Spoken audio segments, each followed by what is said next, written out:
À tous, j'ai les procurations, les pouvoirs, pardon, Didier Königsberg à Bruno Paul Dauphin, Laure Méry-Bossard à Aline Billet, Martine Poyer à Serge Cazeris, Sylviane Collas à Suzy Men et Françoise Allot à Anne-Lise Offray.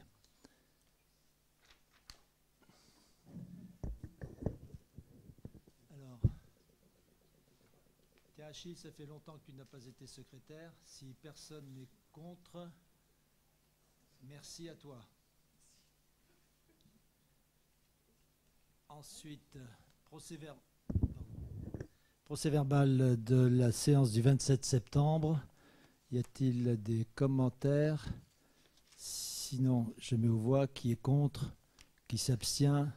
Merci. Alors, je rappelle que l'article 2121-19 du CGCT précise qu'il ne peut y avoir plus d'un débat par membre, mais ne dit rien sur les modalités qu'il doit prendre. Comme je vous l'ai indiqué, les exemples de ce genre de débat formel sont assez rares, et j'ai trouvé des situations très diverses, du monologue programmatique du maire comme des oppositions, des questions et réponses impromptues et désordonnées, ou encore des approches thématiques. C'est cette dernière forme de démarche que j'ai choisie en fixant le temps global à 45 minutes maximum et en nous limitant à 3 thèmes: l'urbanisation, la sécurité, le cadre de vie et la transition écologique, qui me paraissent fixer les enjeux de 2024 et sont parmi les préoccupations les plus partagées des Ménilois.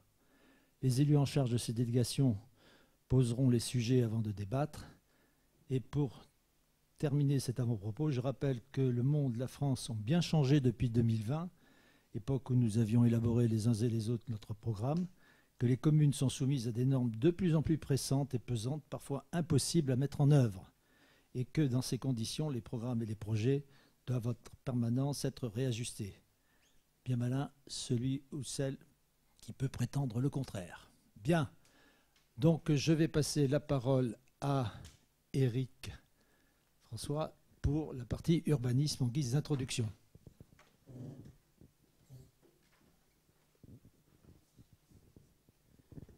Vous me direz si je tiens mal le micro. C'est bon là?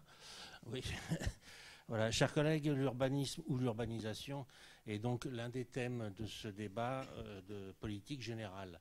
Si les mots ont un sens et si ce débat n'est pas instrumentalisé pour d'autres fins, il s'agit donc d'esquisser quelques pistes de réflexion pour les années à venir, avec en toile de fond une urbanisation, si faire se peut, maîtrisée. Un tel débat nécessite du temps et en fonction notamment des échéances électorales à venir, on y reviendra sans doute à maintes reprises. Cette thématique n'est pas évidente. J'avais eu l'occasion déjà de l'écrire en 2021 et 2023, oui, dans la lettre du Ménil, tellement on observe une accélération et une complexification du contexte dans lequel notre commune, comme toutes les autres communes de France, doit agir et réfléchir d'abord.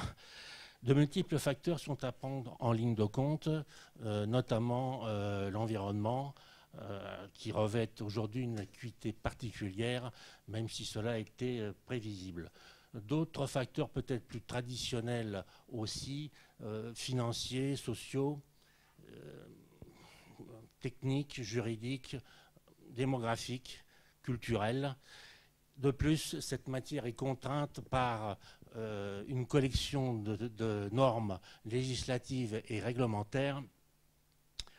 En 2021, j'avais recensé la promulgation de 6 lois essentielles concernant cette thématique sur les 20 dernières années. Aujourd'hui, il faut en ajouter 3, et non des moindres, la loi du 22 août 2021, climat et résilience, la loi du 10 mars 2023, dite APER, c'est-à-dire accélération de la production d'énergie renouvelable, et donc la loi du 20 juillet 2023, dite ZAN. Alors vous m'excuserez si par moment je bafouille, la zéro artificialisation nette des sols donc. Dans ce contexte, la commune doit donc concilier l'intérêt général et l'intérêt particulier, ce qui n'est pas toujours chose aisée. De plus, l'urbanisme est concerné également par d'autres domaines d'intervention de la commune.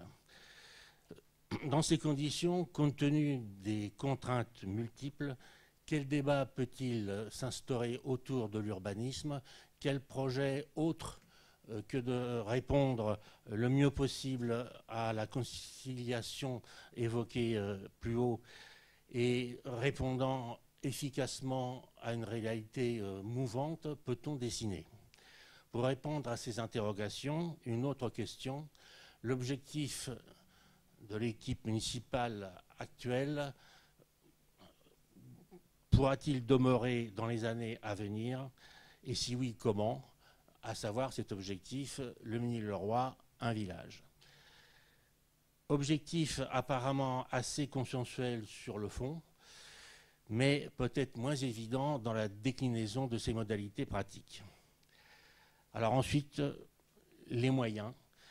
Petite commune, le Mesnil-le-Roi a-t-elle les moyens humains et techniques de poursuivre le suivi de son urbanisme et en maîtrisant son PLU? En effet, la mutualisation de ces moyens avec une autre commune, par exemple, dans le cadre d'une fusion, pourrait être une solution. La fusion de Fourqueux avec Saint-Germain-en-Laye est un exemple dont il faudrait avoir un retour d'expérience. Par ailleurs, seules les communes de la communauté de Saint-Quentin en Yvelines, sur les 4 communautés d'agglomération de notre département, ont fait le choix de conserver leurs compétences en matière d'urbanisme, de déléguer, n'ont pas fait le choix plutôt de déléguer leurs compétences en matière d'urbanisme à leur communauté. Dès lors, elles n'ont plus de plan local d'urbanisme en propre. Il n'y a plus qu'un seul unique PLUI, plan local d'urbanisme intercommunal. Il est peu probable que lors de la clause de revoyure qui jouera lors des prochaines élections municipales de 2026, les 19 communes de la CASGBS reviennent sur leur choix antérieur de conserver en propre leurs compétences en matière d'urbanisme et donc la maîtrise de leur PLU. Mais rien n'est gravé dans le marbre, la volonté de l'État comme celle des communes peuvent parfaitement évoluer. Jusqu'à maintenant, notre commune a refusé une quelconque fusion, de même qu'elle a été partie prenante de la délibération rejetant la délégation en matière de PLU à la communauté d'agglomération. C'est en effet un choix politique de conserver cette importante prérogative, ajoutant que ces choix obéissent également à la volonté de proximité avec les administrés et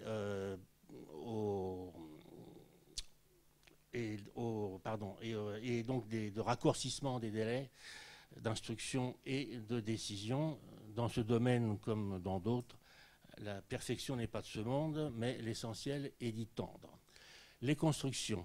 Le schéma directeur de la région Île-de-France environnementale, projet arrêté le 12 juillet 2023, prévoit de développer l'offre résidentielle prioritairement dans le tissu urbain existant pour la construction de 70 000 logements par an.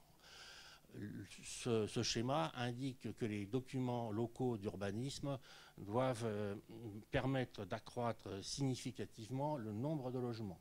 Le nombre de logements doit progresser en moyenne de 13% à horizon 2040.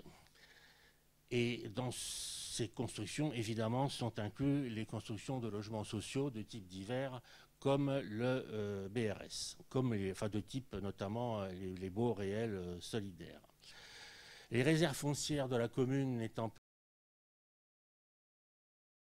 je le rappelle, d'aménagement et de programmation dite OAP, prévue dans le PLU de 2017 étant en bonne voie de réalisation, et sauf à déclasser des zones agricoles ou des zones naturelles, déclassement tout à fait exclu, la densification, moyen primitivement prévu pour lutter contre le mitage urbain, est le seul recours à disposition de la commune.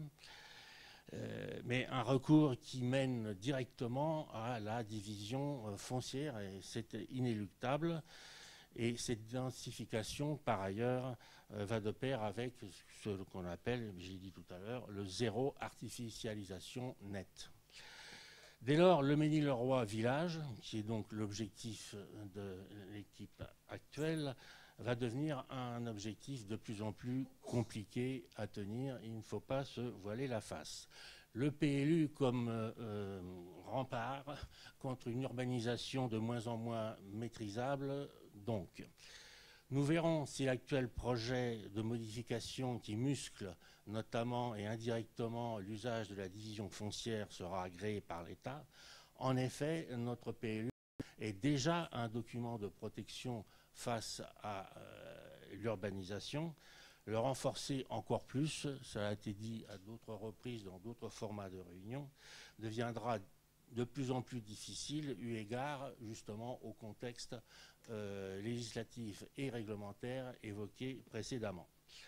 Toutefois, alors je me répète, comme je l'ai dit dans d'autres formats de réunion, mais c'est le cas, il faudra remettre quand même ce PLU sur le métier, ne serait-ce que pour l'adapter aux exigences environnementales de la communauté d'agglomération dans le PCAET, Plan Climat, Air, Énergie Territoriale, de juillet 2023, avec par exemple la création d'EPP, espaces paysagers à préserver ou à protéger, sur des cœurs d'îlots appropriés, permettant d'y restreindre les constructions, donc ça a des conséquences, et d'y favoriser les plantations. Voilà, j'en ai terminé avec ce petit exposé d'introduction au débat, et je vous remercie de votre attention.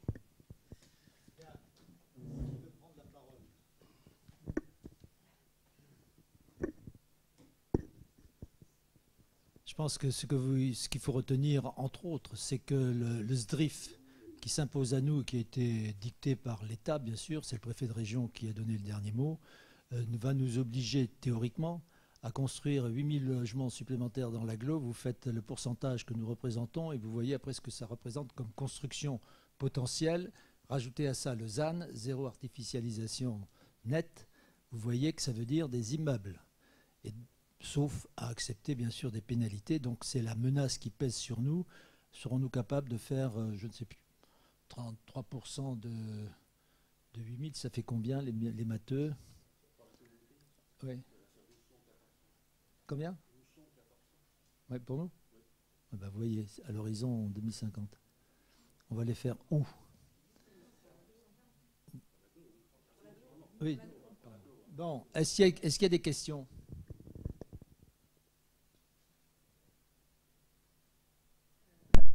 J'ai une question concernant le programme de Brassens.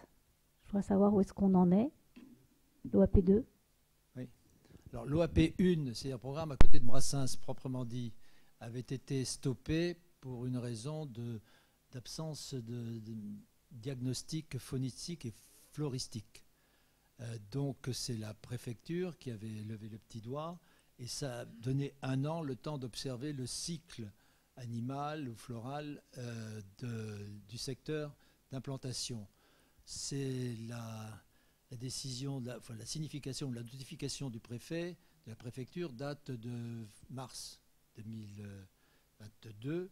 Donc à partir de mars 2023, s'il n'y a pas eu d'interdiction ou d'opposition particulière, le programme pourra se faire. On a des contacts périodiques avec le Marignan Link City qui essaye d'avoir des informations de la part de préfecture, comme dans le jalon, puisqu'on a quand même passé 3 saisons, il en reste une dernière qui est en cours, enfin qui va commencer après-demain, celle de l'hiver. Et a priori, pour l'instant, il n'y a pas d'observation, bien que les services de la préfecture ne donnent pas beaucoup d'indications. Ça, c'est la première chose. Pour ce qui concerne la deuxième chose, je vous rappelle, et ça a été évoqué en commission d'urbanisme, que c'était au départ prévu pour 15 logements sociaux que nous avions portés par délibération à 20 logements, que par ailleurs c'était que des logements sociaux locatifs, que nous avons demandé que ce soit des accessions sociales à la propriété, ce qu'on a appelé les BRS, ce qui permet à des personnes qui voudraient acheter d'acheter la propriété des murs, mais pas du sol.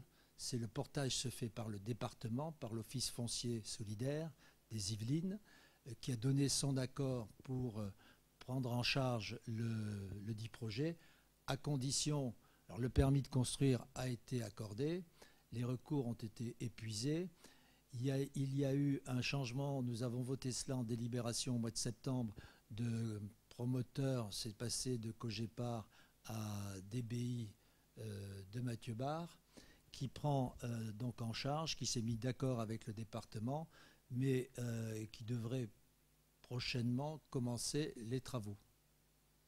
Voilà. Est-ce que vous avez à tout hasard des échos comment dirais-je, aux soucis ou non qu'aurait rencontré ce projet quant à la vente? Est-ce que le promoteur est dans la même... Ça marche pas?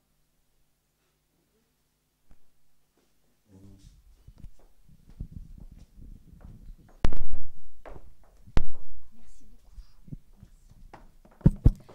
Excusez-moi, est-ce que le promoteur serait dans les mêmes configurations que certains promoteurs du côté de Cormeilles ou de même plus près de nous de Maison Lafitte, puisque à Maison Lafitte il y a des comment dirais-je, il y avait des projets immobiliers qui, compte tenu que du retard avait été pris, vous savez, vous avez des petites lignes qui vous permettent à un moment donné, quand vous avez acheté sur plan ou investi, de vous rétracter. Donc, ce qui a été le cas notamment à la comment dirais-je, à Cormeilles. Et est-ce que, et c'est le cas du reste à Maison Lafitte sur le projet du début de la rue de la Muette, est-ce que vous savez si, à tout hasard, ce projet-ci a connu les mêmes aléas ou pas du tout? Alors, sur l'OAP 1, je n'ai pas d'informations, c'est-à-dire là où il y a les animaux, la faune, j'ai pas d'informations. Les commercialisations, je ne sais pas si ça a avancé ou pas. Sur l'OAP2, les commercialisations n'ont pas commencé, puisque la reprise par un nouveau promoteur DBI est tout à fait récente. Et on a signé la cession la semaine dernière des différents terrains chez le notaire.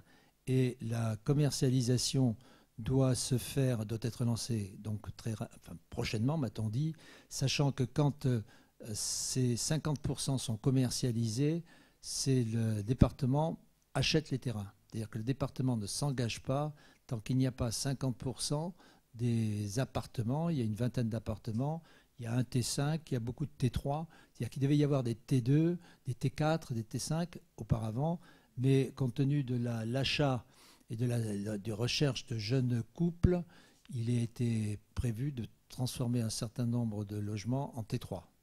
Voilà, c'est tout ce que je peux vous dire, mais la commercialisation n'a pas commencé. Et est-ce que je peux vous poser une dernière question, cette fois-ci, puisqu'on parle d'urbanisme, concernant le projet, comment dirais-je, le projet de la Sablière, dont on parle depuis maintenant ça va bientôt faire 10 ans, du moins 9. Vous nous aviez dit l'été dernier que vous reviendriez dessus avec des informations lors du conseil municipal de la rentrée.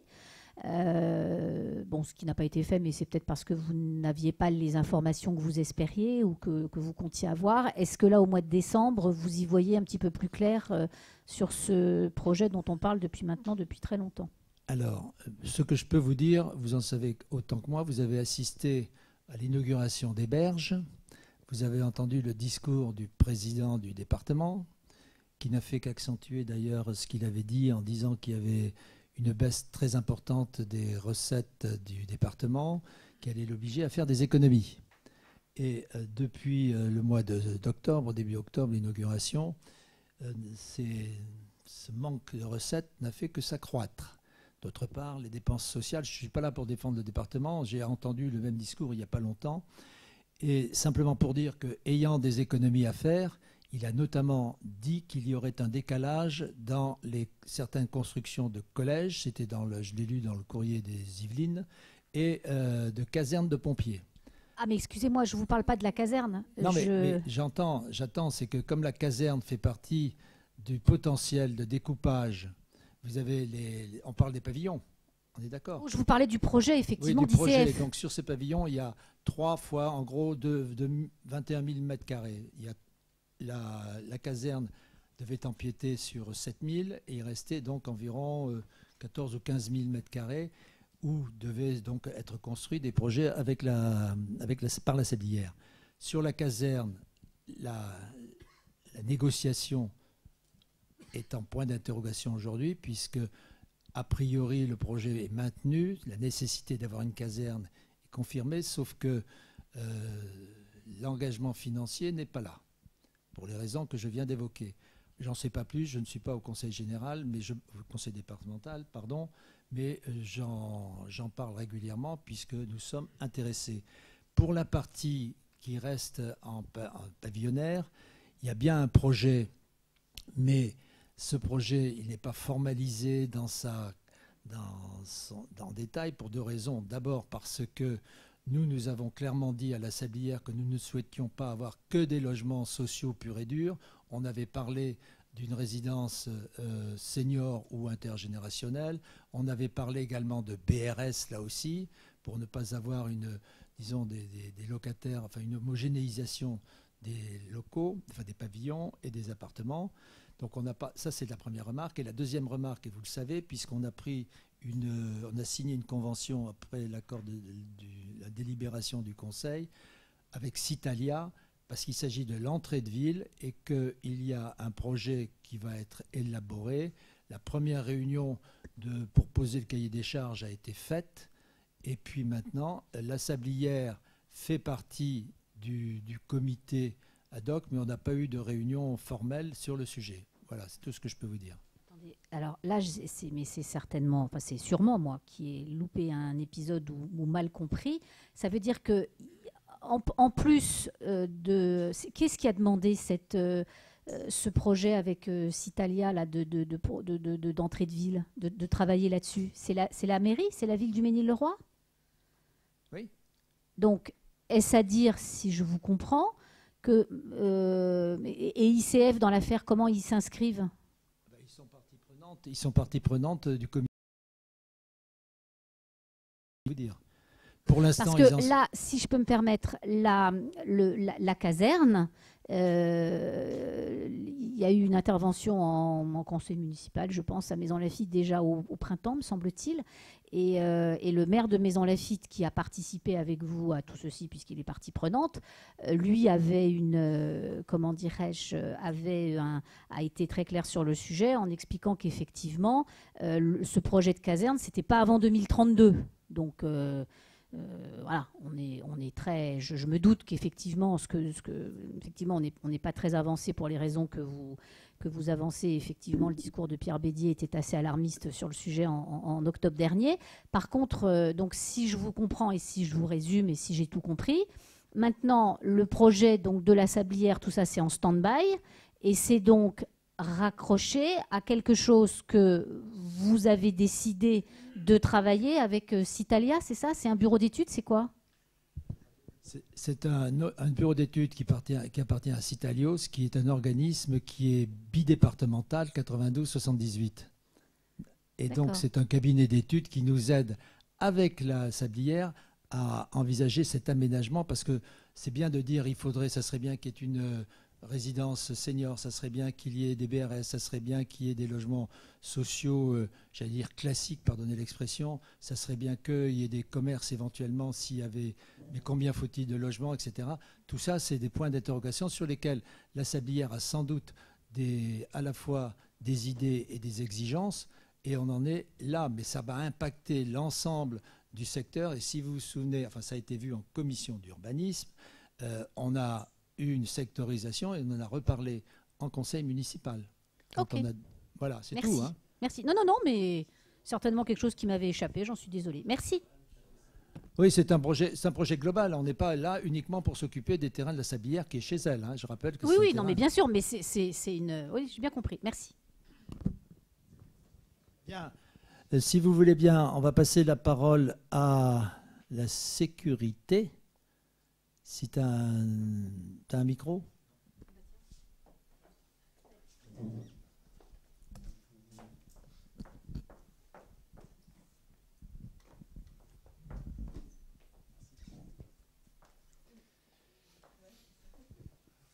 À toi. Très bien.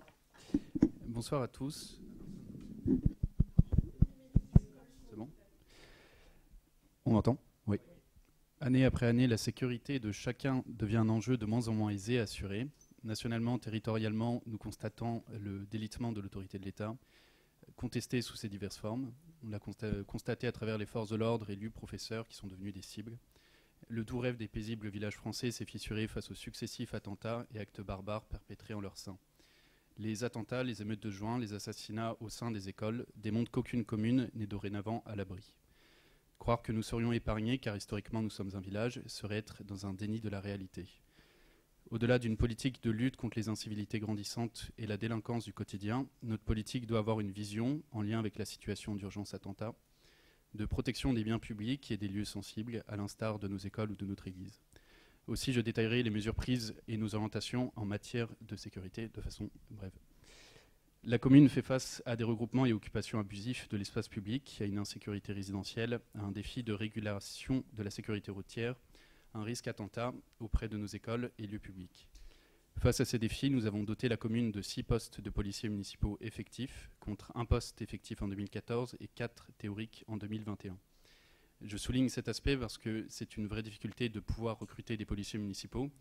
11 000 postes sont à pourvoir aujourd'hui, et donc réussir en un an à compléter 5 postes, c'était assez inespéré. Les missions des agents sont redéfinies et ajustées en fonction des besoins. Des objectifs s'enracinent au niveau de la proximité, de sécurité routière, de surveillance Vigipirate et de mise en œuvre de dispositifs tranquillité-vacances ont été demandés.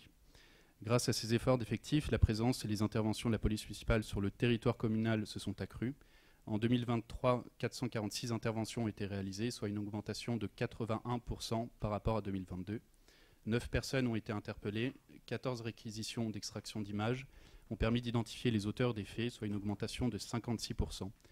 La surveillance générale a augmenté de 13%, les patrouilles pédestres de 136%, les sécurisations des écoles de 62% et 159 contrôles routiers ont été effectués, notamment aux abords des écoles. Afin de répondre à ces besoins et aux besoins des Ménillois, on a aussi mis en place des patrouilles nocturnes qui ont permis justement d'élargir les... L'investissement a été réalisé à partir d'avril, ce qui a permis, pendant les émeutes, d'avoir une présence policière sur le territoire communal, alors que la police nationale était réquisitionnée sur d'autres terrains. Je tiens aussi à saluer, en profitant de parler de cet aspect, à saluer leur action et le courage dont a fait preuve la police municipale face à des émeutiers qui appelaient à les tuer et ont tenté, au travers d'un guet-apens, de réaliser leur but à coups de tirs de mortier et de jets de pierre. Face à cette violence accrue, nous avons décidé de doter nos policiers municipaux de nouveaux armements. Nos policiers sont initialement dotés d'un Glock, donc un pistolet, permettant de répondre en cas de légitime défense. Les formations continuent, suivent leur cours et progressivement, l'ensemble de nos policiers auront leur armement. Sur ce point, nous ne pouvons que regretter les délais d'agrément de la préfecture qui nécessitent plusieurs mois d'attente lorsqu'une formation est validée ou lorsqu'un policier change de commune. Leur armement permettra de nous assurer de leur sécurité lors des contrôles routiers où les attaques à l'encontre des forces de l'ordre sont devenues coutumes. À nouveau, nous ne devons pas en considérer comme intouchables, alors que le 20 novembre 2023, un conducteur a manqué d'écraser un policier en refusant un contrôle routier au PEC. À travers ces armes létales, on va aussi ajouter d'autres armes auprès de nos policiers municipaux qui vont être équipés d'un taser à partir de l'année prochaine. La demande a été effectuée auprès de la préfecture et sera au budget 2024. L'utilisation de cette arme est soumise évidemment à une formation et, comme pour le Glock, c'est aussi soumis ensuite au contrôle des caméras piétons qui sont sur chaque policier. À cet armement sera aussi ajouté un lanceur de balles de défense, dit LBD, qui leur permettra, en cas d'encerclement à nouveau, de pouvoir se dégager. Même chose, ces formations et puis c'est contrôlé. Au budget 2024, nous demanderons aussi la mise en place, l'achat de nouvelles caméras, qui sont des caméras qui s'actionnent lorsque le Glock est sorti de son étui, de façon à ce que la caméra s'active immédiatement, conserve les images précédentes et active sur un rayon de plus de 9 mètres l'ensemble des caméras présentes, ce qui permettra d'assurer leur sécurité et la sécurité aussi de nos concitoyens. En parallèle, si les policiers municipaux ne sont pas des forces de maintien de l'ordre, ils sont maintenant équipés aussi de casques et boucliers pour garantir leur sécurité. C'est un des enseignements que nous avons tirés des émeutes du mois de juin. Sur la délinquance, le Ménillois a dû faire face à des événements de forte intensité. Pour autant, la délinquance demeure faible par rapport aux communes limitrophes. L'action que nous avons menée a permis de réduire la majorité des faits sur la commune. Ainsi, tout fait confondu, nous avons eu 164 délits en 2020, 208 en 2021, 186 en 2022 et 123 en 2023. même si l'année n'est pas encore totalement terminée. Structurellement, 36% des infractions sont constatées sur le secteur Jean Jaurès, 28% Carrières-sous-Bois, 20% sur le plateau et 16% dans le secteur de l'église. En 2023, nous avons obtenu une baisse de 27% des atteintes volontaires à l'intégrité physique et de 25% des atteintes aux biens. Nous avons aussi dans le détail obtenu une baisse de 74% des destructions, dégradations et incendies volontaires et une baisse de 50% des vols d'automobiles, de roues et à la roulotte. Sachant que l'année dernière, il y avait une augmentation assez forte liée justement à une bande qui dévastait une partie des Yvelines. Il y a un domaine qui malheureusement a connu une augmentation significative en 2023, qui sont les cambriolages, avec une croissance qui a été marquée sur la commune, mais pas uniquement au sein de tout le département, avec justement des bandes organisées qui agissent. Donc les villes limitrophes sont aussi largement touchées. À l'instar justement des vols de véhicules qui ont eu lieu en 2022, les intrusions au sein des domiciles ont largement augmenté, avec 28 cambriolages recensés dans la commune. C'est une hausse de 87% par rapport à l'année précédente. 47% ont été réalisés dans le quartier de Carrières-sous-Bois, 20% au niveau de l'église, 27% au niveau de Jean Jaurès et 7% dans le quartier du Plateau. Les analyses de la police municipale permettent justement de savoir quand est-ce que ces cambriolages ont été effectués, de savoir quels jours ont été privilégiés, et c'est le travail qui est fait avec la police nationale. Et on ajoute aussi là-dessus que les derniers rapports soulignent qu'une partie des cambriolages sont aussi le fait d'inadvertance, où en fait la porte était laissée ouverte ou alors il n'y avait aucune alarme. Donc on insiste et on répète là-dessus, et la police continuera à mener un travail sur cet aspect-là. Si les forces humaines constituent le premier échelon de sécurité, les technologies sont une aide inestimable. Ayant été nommé plénipotentiaire pour l'accomplissement du projet des caméras depuis le mois dernier, nous avons de concorde avec le chef de la police municipale mis en place un audit du système des caméras. Une première réunion se tiendra jeudi avec l'entreprise mandatée pour structurer la demande, avant la réalisation complète de l'audit début janvier. En parallèle, un cahier des charges pour un appel d'offres a été rédigé. L'entreprise mandatée pour l'audit complétera et corrigera le document pour une publication début 2024. L'appel d'offres va structurer les investissements sur les prochaines années afin d'échelonner nos investissements. En parallèle, les demandes de subventions seront réalisées au niveau de la région ou du FIPD. Pour autant, la nécessité de couvrir des secteurs stratégiques et sensibles de la commune nous oblige, dans le cadre de cette impulsion donnée, à avoir une vraie considération budgétaire pour 2024. L'investissement doit permettre de garantir la sécurité des lieux de culte publics et des frontières de la ville qui ne peuvent être retardées. À nouveau, nous ne pouvons nous détourner de la réalité des faits en France. Les caméras ne peuvent nous prévenir de toute mauvaise action, mais constituent un atout pour accélérer le déploiement des forces de l'ordre et sont un appui non discutable pour résoudre les enquêtes. Par ailleurs, l'augmentation du trafic routier constitue un défi pour la commune. Les excès de vitesse, le non-respect de la réglementation, l'abus de stationnement peuvent mettre en danger les Ménilois. L'augmentation des effectifs de la police municipale a permis d'accroître les contrôles et, lorsque nécessité est, de réaliser les verbalisations. Aussi, 531 verbalisations ont été réalisées en 2023 pour stationnement, non-respect du code de la route ou excès de vitesse. Une verbalisation qui s'est élargie dorénavant aux vitesses, au bruit et à d'autres domaines qui auparavant n'étaient pas réalisés. Il y a un an, un arrêté de circulation renouvelé a été mis à jour. Le travail de recensement des modifications au niveau des panneaux et du marquage a été effectué mais non appliqué sur le terrain. Aussi, une réunion se tiendra dans les prochains jours pour donner les directives de changement des panneaux de circulation échelonnés sur les prochains mois. Je vous remercie.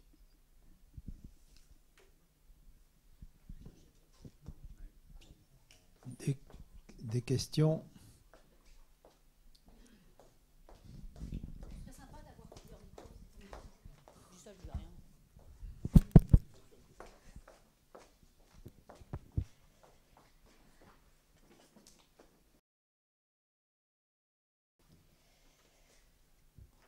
Sur la sécurité, merci beaucoup, Monsieur Millot. J'ai pas grand-chose à dire pour une seule raison. Je pense que nous sommes des élus responsables, et ce n'est pas dans une enceinte publique, vu qu'il y a du public et vu que c'est enregistré, que je vais m'exprimer sur le sujet. Il y aurait beaucoup à dire.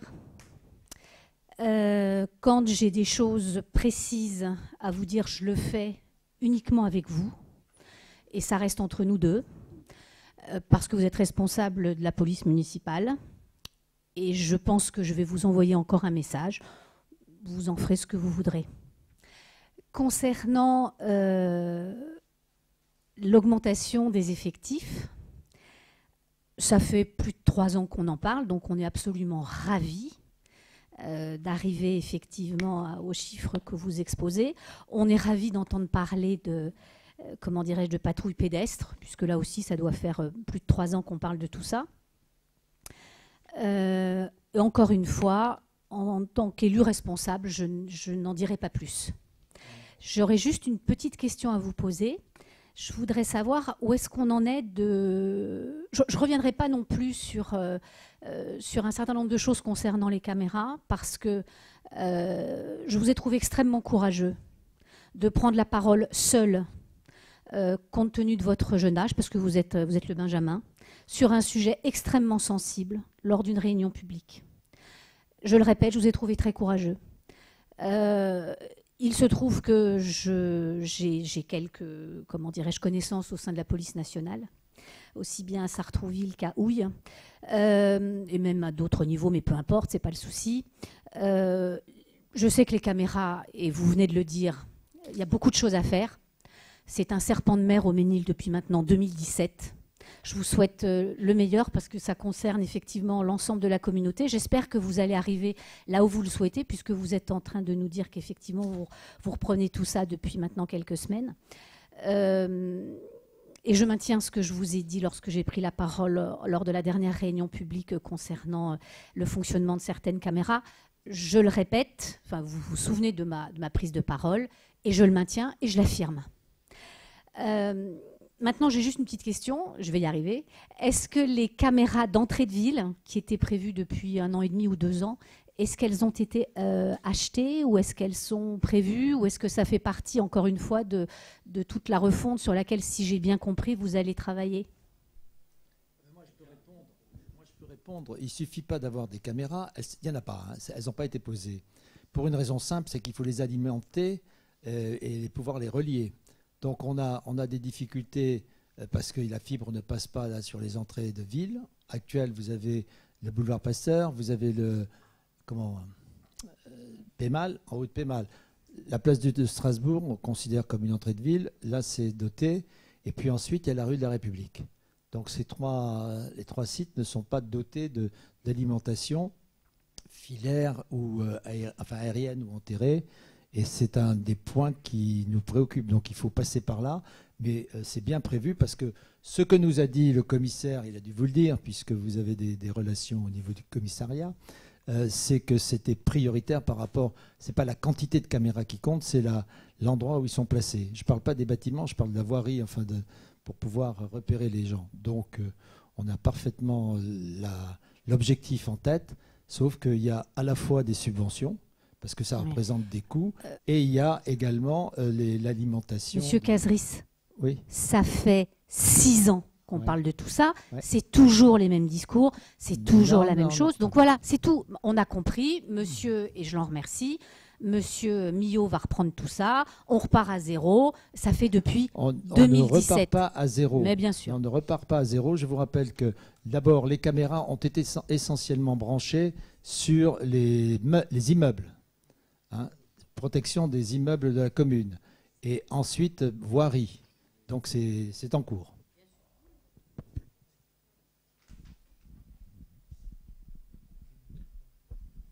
Bon, je tenais à remercier Cyriaque Millot pour son exposé. Bon, je pense que c'est un exposé qui est intéressant, mais il faut faire attention qu'il ne soit pas trop biaisé, parce que quand on regarde les chiffres et les pourcentages, on a des très beaux résultats, des très belles progressions, mais c'est certain, quand on part de zéro, on ne peut que progresser.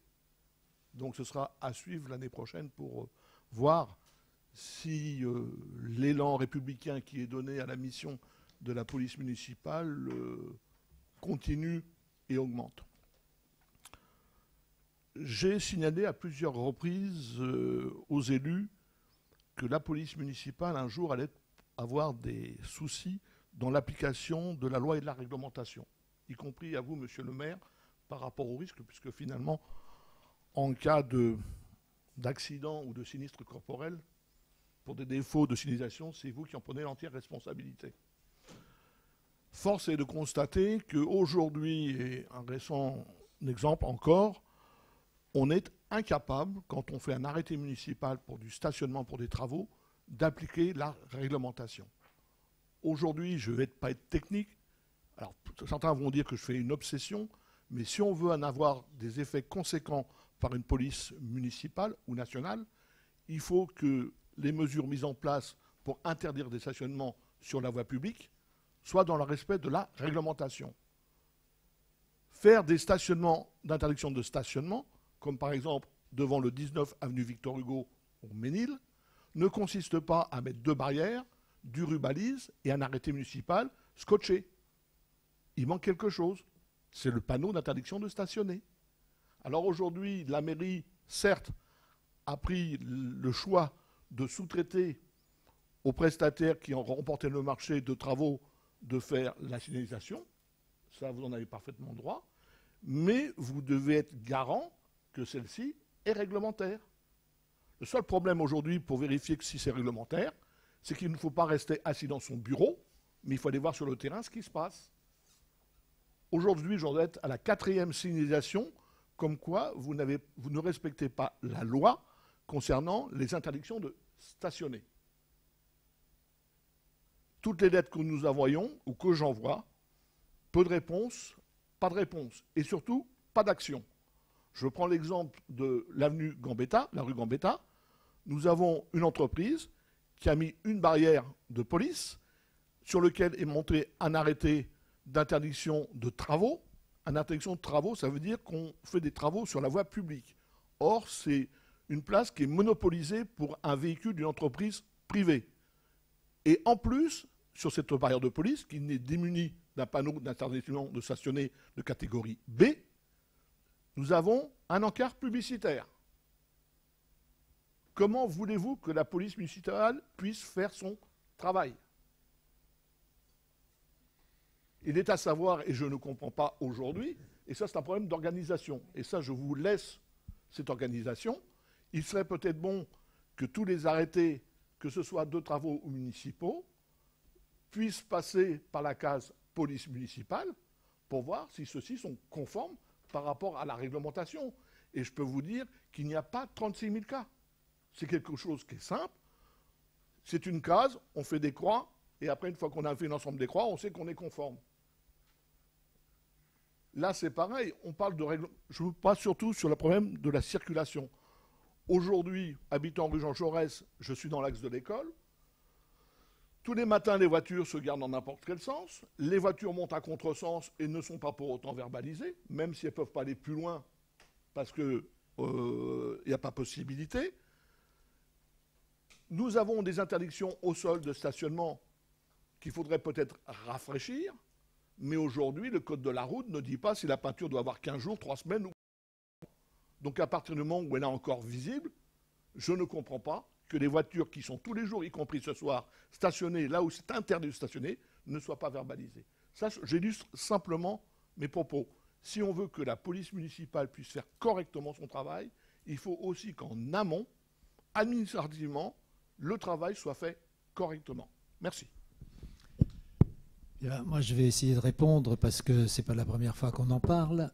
Je pense que, d'abord, première chose, sur le nombre de policiers, je voudrais quand même qu'on reconnaisse ce qu'a dit d'ailleurs Cyriac, c'est qu'il y a tellement de demandes de recherche de policiers municipaux que nous devons nous féliciter d'avoir pu en trouver, arriver à l'effectif de 6, même si c'est après 3 ans. Je ne vais pas refaire l'histoire des effectifs sur la commune, ça c'est la première chose. La deuxième chose qui est importante, c'est que qui dit 6 policiers, je faisais le calcul rapidement, c'est qu'en fait, ça veut dire 2 policiers présents pratiquement tout le temps, et pas 6. Parce que si vous faites le matin et la nuit, enfin, vous faites 2 fois 8 heures, premièrement, plus les congés, etc., vous avez arrivé à un effectif moyen presque permanent de 2. Et 2 sur un territoire comme celui de la commune, ils ne sont pas à chaque fois à l'endroit où on souhaiterait qu'ils soient. Ça, c'est la première remarque. La deuxième remarque, je suis d'accord que rien n'est jamais parfait. Mais sur le stationnement, qui est un vrai sujet au Ménil, comme sans doute dans beaucoup d'autres villes, surtout quand il y a des centres comme les nôtres, où dès qu'il y a une voiture stationnée, il est difficile que d'autres se croisent à côté. Ou bien on met des stationnements balisés, c'est-à-dire des marquages au sol pour le stationnement, et il n'y aurait pratiquement plus beaucoup de rues où on pourrait stationner, puisque là où il n'y aurait pas de balisage, on peut être verbalisé. Que vous preniez la rue de la Marne, que vous preniez la rue de Romilly, ça dépend quel endroit, que vous preniez Gambetta et autres, vous seriez dans l'incapacité de stationner. Et Dieu sait si le maire se fait engueuler parce qu'il y a des gens qui sont verbalisés parce qu'ils stationnent à des endroits où jusqu'alors, depuis des décennies, ils pouvaient s'arrêter. Désormais, quand on applique le code de la route, effectivement, ils peuvent être verbalisés parce que le policier estime que ça peut être un danger pour la circulation. Je ne vais pas citer d'endroit précis parce que ça focaliserait sur certaines personnes. Les rues, si vous verbalisez dans la rue des Graviers, par exemple, ou dans d'autres rues, vous auriez de quoi... Et en plus, ça irait dans la caisse du département et non pas dans la celle de la commune, sauf à mettre des zones bleues. Donc c'est pour vous dire que c'est vrai, il y a des efforts, des améliorations à apporter, mais les choses ne sont pas simples, y compris rue Gambetta. Parce que vous aurez pu marquer qu'aujourd'hui, compte tenu de travaux certes, mais également compte tenu de Vigipirate, il y a tous les matins des policiers à Jean Jaurès qui regardent la sortie ou l'entrée des écoles. Ils ne peuvent pas être à la fois stationnés devant les écoles et être en même temps en train de surveiller les voitures qui vont en sens inverse, rue Jean Jaurès ou ailleurs. D'autant qu'avec 2 policiers, on ne peut pas faire tout. Voilà. J'admets que nous avons des pistes d'amélioration, mais ça, heureusement qu'on en a, sinon on serait désœuvré. Voilà. Autre question. Monsieur le maire, je ne remettais pas en cause le travail des policiers, puisque là, vous me parlez de stationnement simple. Je remets simplement en cause ce qu'il peut y avoir, ce qui peut être en amont, que ce soit de l'administratif ou du marquage. Aujourd'hui, et je vais reprendre l'histoire de la rue Gambetta, quand vous faites un arrêté de travaux, où il y a une date de départ, il n'y a pas de date de fin, ce qui n'est pas conforme à la réglementation, qu'il n'y a pas de panneau d'interdiction de stationner, le jour où vous aurez quelqu'un qui prendra la barrière, qui va l'acheter au loin, ou que ça va finir en pugilat, à un moment donné, qu'est-ce qu'on va dire? À partir du moment où déjà l'interdiction n'est pas matérialisée de manière réglementaire. C'est simplement en cela, je vous dis, il faut aider notre police municipale pour faire son travail en ayant une démarche en amont conforme à la réglementation. C'est tout. J'ai bien reçu le message. Je suis même passé à Jean Jaurès. Il se trouve que quand j'y suis passé, il n'y avait pas de camion, ou la camionnette, à l'endroit que vous aviez signalé avec le panneau en question. Mais j'y repasserai, puis on verra avec la police. Bien, autre question? Pas d'autres questions? C'est pas un dialogue uniquement entre le maire et le délégué et l'opposition. Chacun a droit à la parole dans un débat. Juste avant de laisser la parole à Bruno, juste une petite incidence d'avoir qu'on nous communique ce que faisaient régulièrement tous les ans Pierre Debu et Daniel Tilly, à savoir le fameux tableau des, comment dirais-je, que vous avez, avec les chiffres que vous avez mentionnés sur les vols avec véhicules, les vols avec violence, etc. Pierre nous a fait ça pendant quasiment 5 ou 6 ans. Daniel Tilly l'a fait ensuite pendant 2 ans et on n'a pas eu l'année dernière, donc il serait possible de l'avoir sur 2022 et 2023. Merci beaucoup.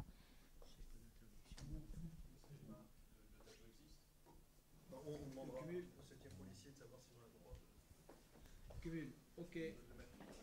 Bien, la parole est à Bruno.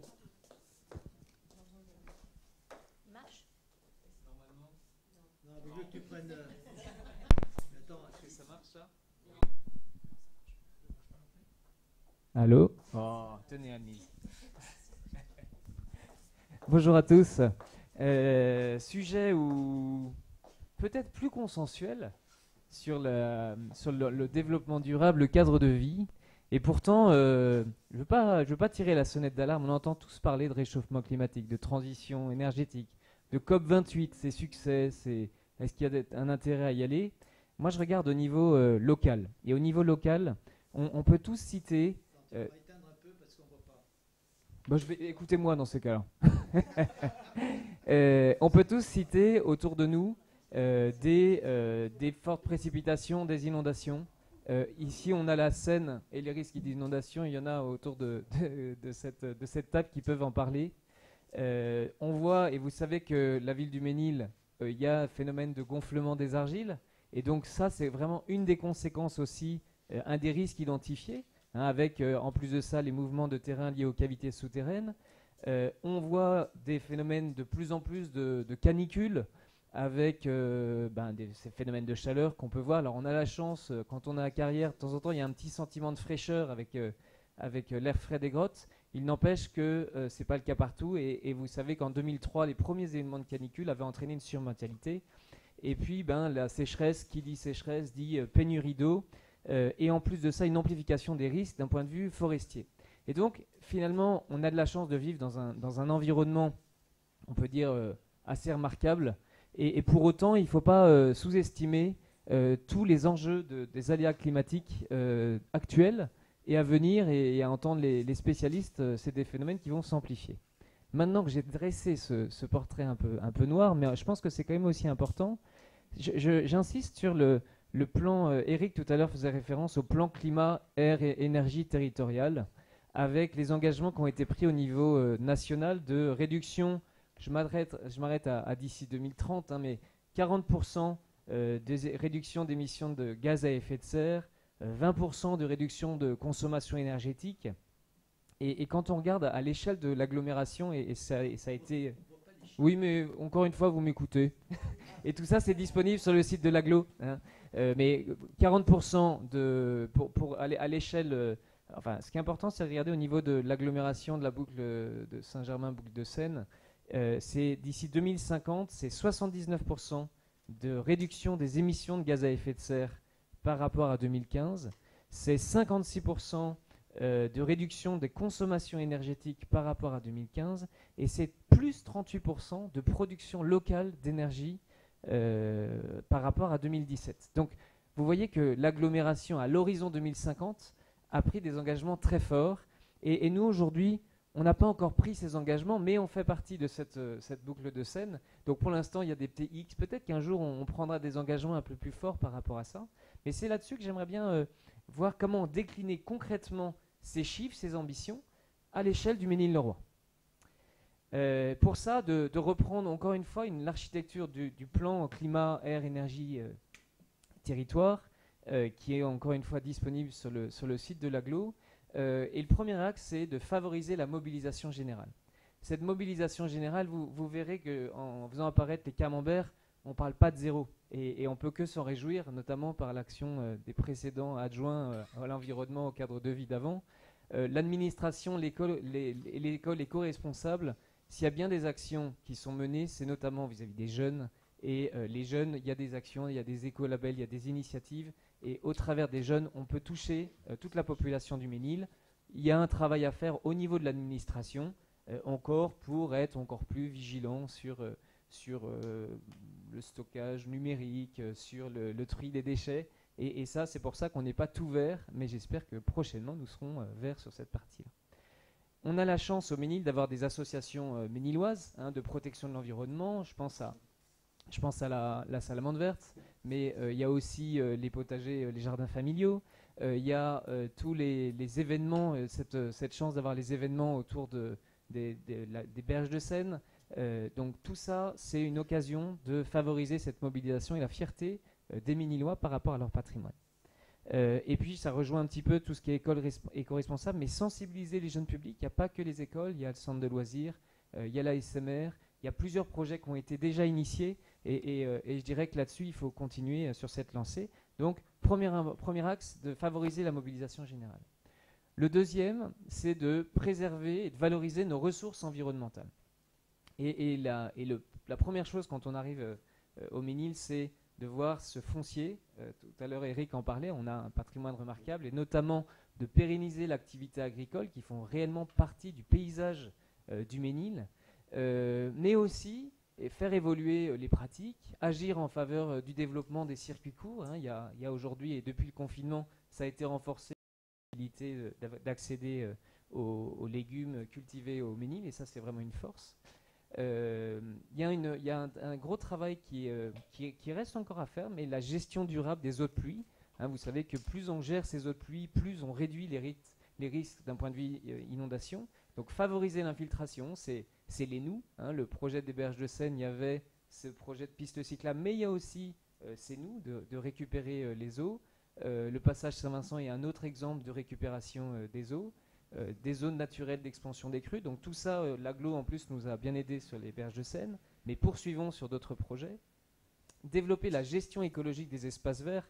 La prairie est un bon exemple, mais il n'y a pas que ça.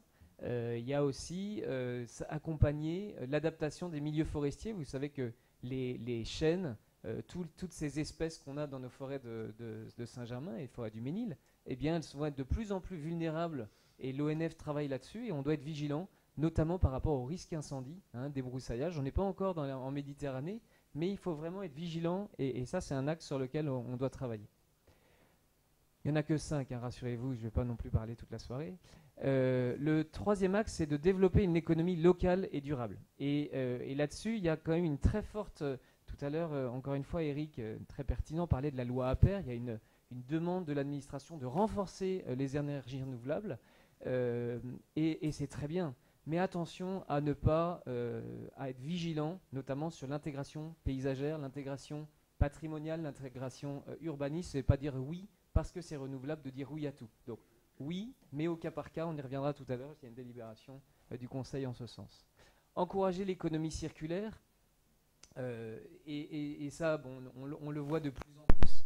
Et je pense notamment, bon, on a la déchetterie qui a été installée, c'est très bien, mais c'est vraiment lutter contre les dépôts sauvages, et malheureusement, on les voit encore au Ménil, dans les forêts, au bord des routes, et ça, c'est vraiment un axe de travail important, et j'espère que les caméras pourront contribuer, on verra. Expérimenter le tri à la source des biodéchets, amplifier la pratique du compostage. On va dire que le compostage, on est un peu plus avancé que sur le biodéchet, et pourtant c'est une obligation à partir du 1er janvier, on en a parlé en commission environnement. Donc là, il y a vraiment un gros travail, puisque c'est une obligation à partir du 1er janvier 2024.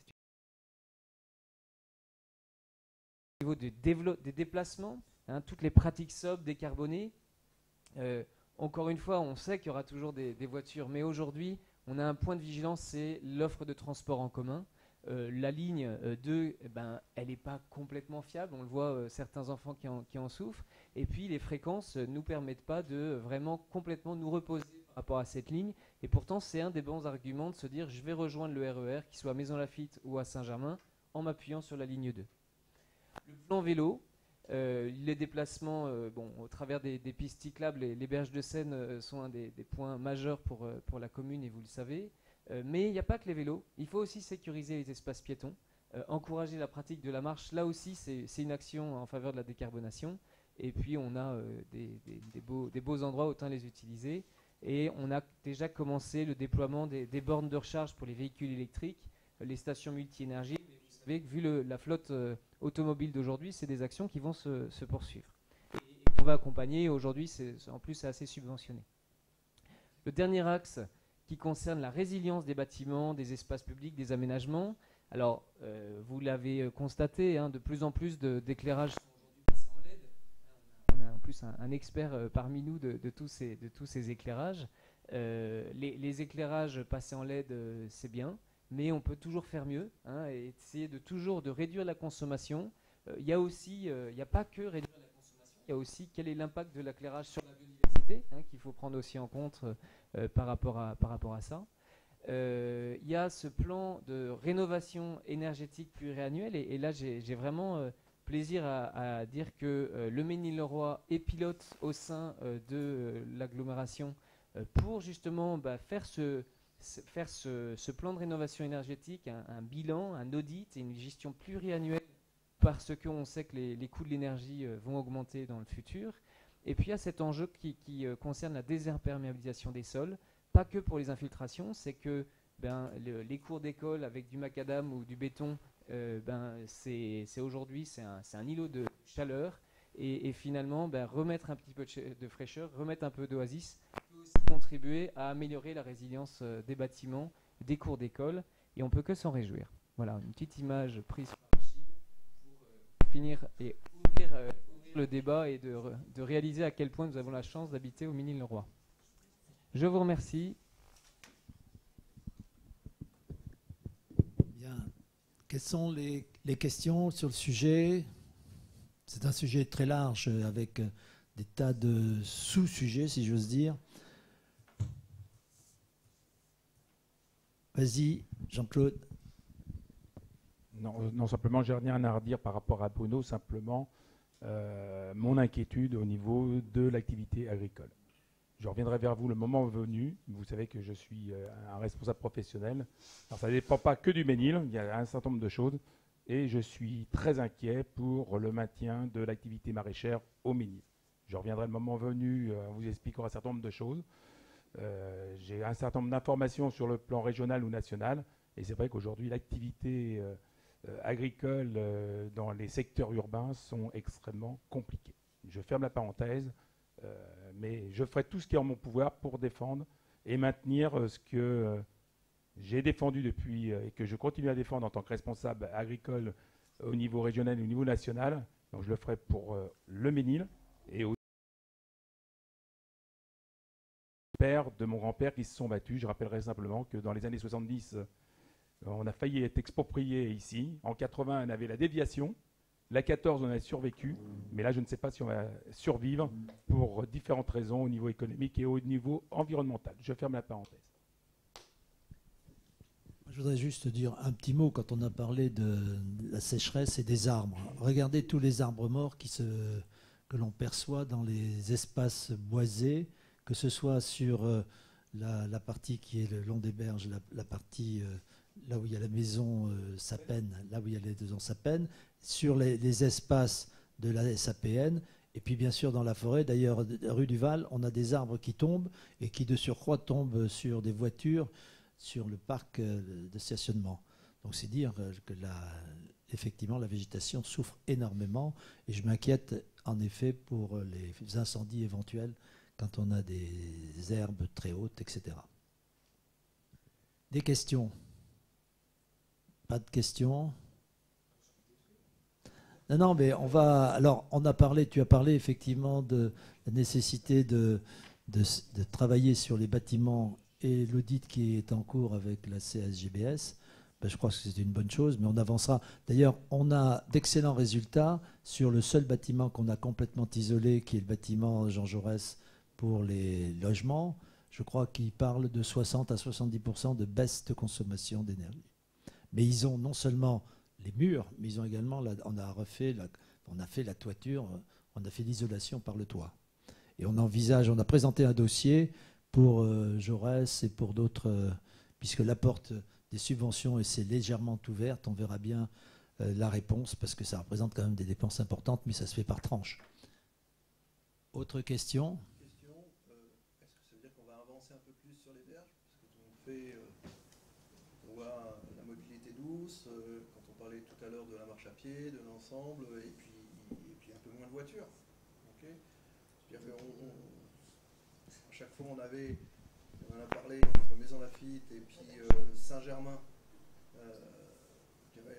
même pour aller à l'école, si les enfants veulent aller à l'école à Saint-Germain, parce que maintenant on est à Saint-Germain, aujourd'hui c'est impossible d'y aller, je dirais, par la route, par les berges, parce que ça va être... On en est où? Alors, il y a une chose qui a été évoquée devant plusieurs instances, y compris devant le président du département, parce que la route départementale qui va à Saint-Germain, boulevard Pémal et Haute, c'est des 157, sauf erreur, on a dit qu'il était absurde d'avoir coupé l'éclairage, de ne pas pouvoir dégager une piste cyclable, parce que tous les enfants qui ont un certain âge peuvent aller à une période, pas forcément en hiver, mais au collège ou au lycée à vélo, ne serait-ce que parce que les bus ne sont pas toujours certains ou que parce qu'ils sont pleins quand ils arrivent à la place de Strasbourg. Enfin, des tas d'arguments qui permettraient de circuler avec des mobilités douces. On nous a dit que, il n'était pas prévu de faire de cette piste, que d'autre part, l'ONF n'était pas d'accord, qu'ensuite, etc. Enfin, aujourd'hui, c'est un refus. Je te passe la parole, d'accord. Alors, par rapport à la piste cyclable, en fait, on avait relancé auprès de l'agglo le fait d'avoir une piste cyclable, soit le long de la départementale, soit en fait le chemin qui passe à travers la forêt et qui rejoint au niveau de la piscine. Donc, le long de la départementale, le problème, c'est que ça nécessiterait une telle rétrocession au niveau vis-à-vis de l'ONF par rapport à l'emprise, que ça a été abandonné de toute façon. Et après, le problème par rapport à la piste en forêt, qui est quelque chose qu'on souhaite quand même essayer de pousser, c'est un problème de faune, c'est-à-dire qu'il faudrait un éclairage et que l'éclairage, Voilà, ça pose un problème phonistique. Maintenant, aujourd'hui, ce qui existe aussi, c'est quand même des peintures réfléchissantes et qui permettent un éclairage au niveau des pistes. Donc, on a pas mal échangé là-dessus avec Bruno, sur le fait d'essayer de pousser sur cette partie-là, parce qu'en revanche, le long de la départementale, ou alors peut-être à échéance 30 ans, mais là, j'y crois pas du tout. J'en profite parce qu'on parle de transport. Bruno a mis les bus, enfin la ligne 2, juste pour informer, parce que c'est vrai que c'est un peu c'est compliqué et on a l'impression que rien n'avance. Une étude est en cours à la demande d'Île-de-France Mobilité sur la ligne 2, qui n'a pas été revue depuis 15 ans. Et donc, en fait, Île-de-France Mobilité et l'Aglo aussi ont découvert qu'aujourd'hui, tous les lycéens du Ménil allaient sur Saint-Germain. Et eux étaient encore sur le fait qu'il y avait les trajets spéciaux, Évariste-Gallois, etc. Et donc de l'affluence qu'il y a en plus sur cette ligne. Donc une étude est en cours qui prend en compte notre demande d'avoir un arrêt côté terminus du tram 13 à Saint-Germain-en-Laye avec un accès au RER et le fait que les scolaires qui vont vers Roby, Debussy, Saint-Hérambert et Jeanne d'Albret, qui est quand même une grosse majorité, on a 400 jeunes qui vont sur Saint-Germain tous les jours, qu'il puisse y avoir une option avec un trajet qui passerait par la place Royale et un arrêt qui existait d'ailleurs à une époque. Donc en fait, aujourd'hui, voilà, Île-de-France Mobilité, après nous avoir dit non dans un premier temps, a lancé une étude et on a demandé également en termes aussi d'augmentation des horaires possibles parce qu'on ne peut pas dire qu'on soit très bien desservi le soir. Donc il y a une étude en cours. Et bien sûr, on communiquera dessus. Juste une petite remarque en tant que parent. Même si ma fille est plus concernée aujourd'hui. Simplement une chose, c'est que je vous entends parler et je comprends qu'il y ait différentes pistes qui soient envisagées, effectivement d'essayer de créer une liaison entre Ménil et Saint-Germain-en-Laye en passant par la piscine. Moi, je suis maman. Jamais ma fille ne serait passée par là. Je tiens à vous dire, on le sait tous, le nombre d'agressions qui ont eu lieu dans la forêt. Je vous rappelle aussi que, et là il se trouve que c'est un chemin que je prenais régulièrement, je vous rappelle aussi que l'année dernière, à 8h30 du matin, il y a eu un viol sur la terrasse de Saint-Germain. Voilà. Et c'est pour ça que je pense que le développement de la ligne bus, de la ligne 2, et de pouvoir avoir quelque chose qui réponde beaucoup plus aux attentes par rapport aux scolaires qui vont sur Saint-Germain, et la priorité par rapport au fait d'avoir quelque chose, parce que de toute façon, même si on avait une piste à travers la forêt, on resterait sur, en effet, le soir, et on sait très bien que les gamins qui finissent à 5h l'hiver ou à 6h l'hiver ne rentreront pas à travers la piste cyclable, donc la priorité est vraiment de développer les transports et la ligne 2.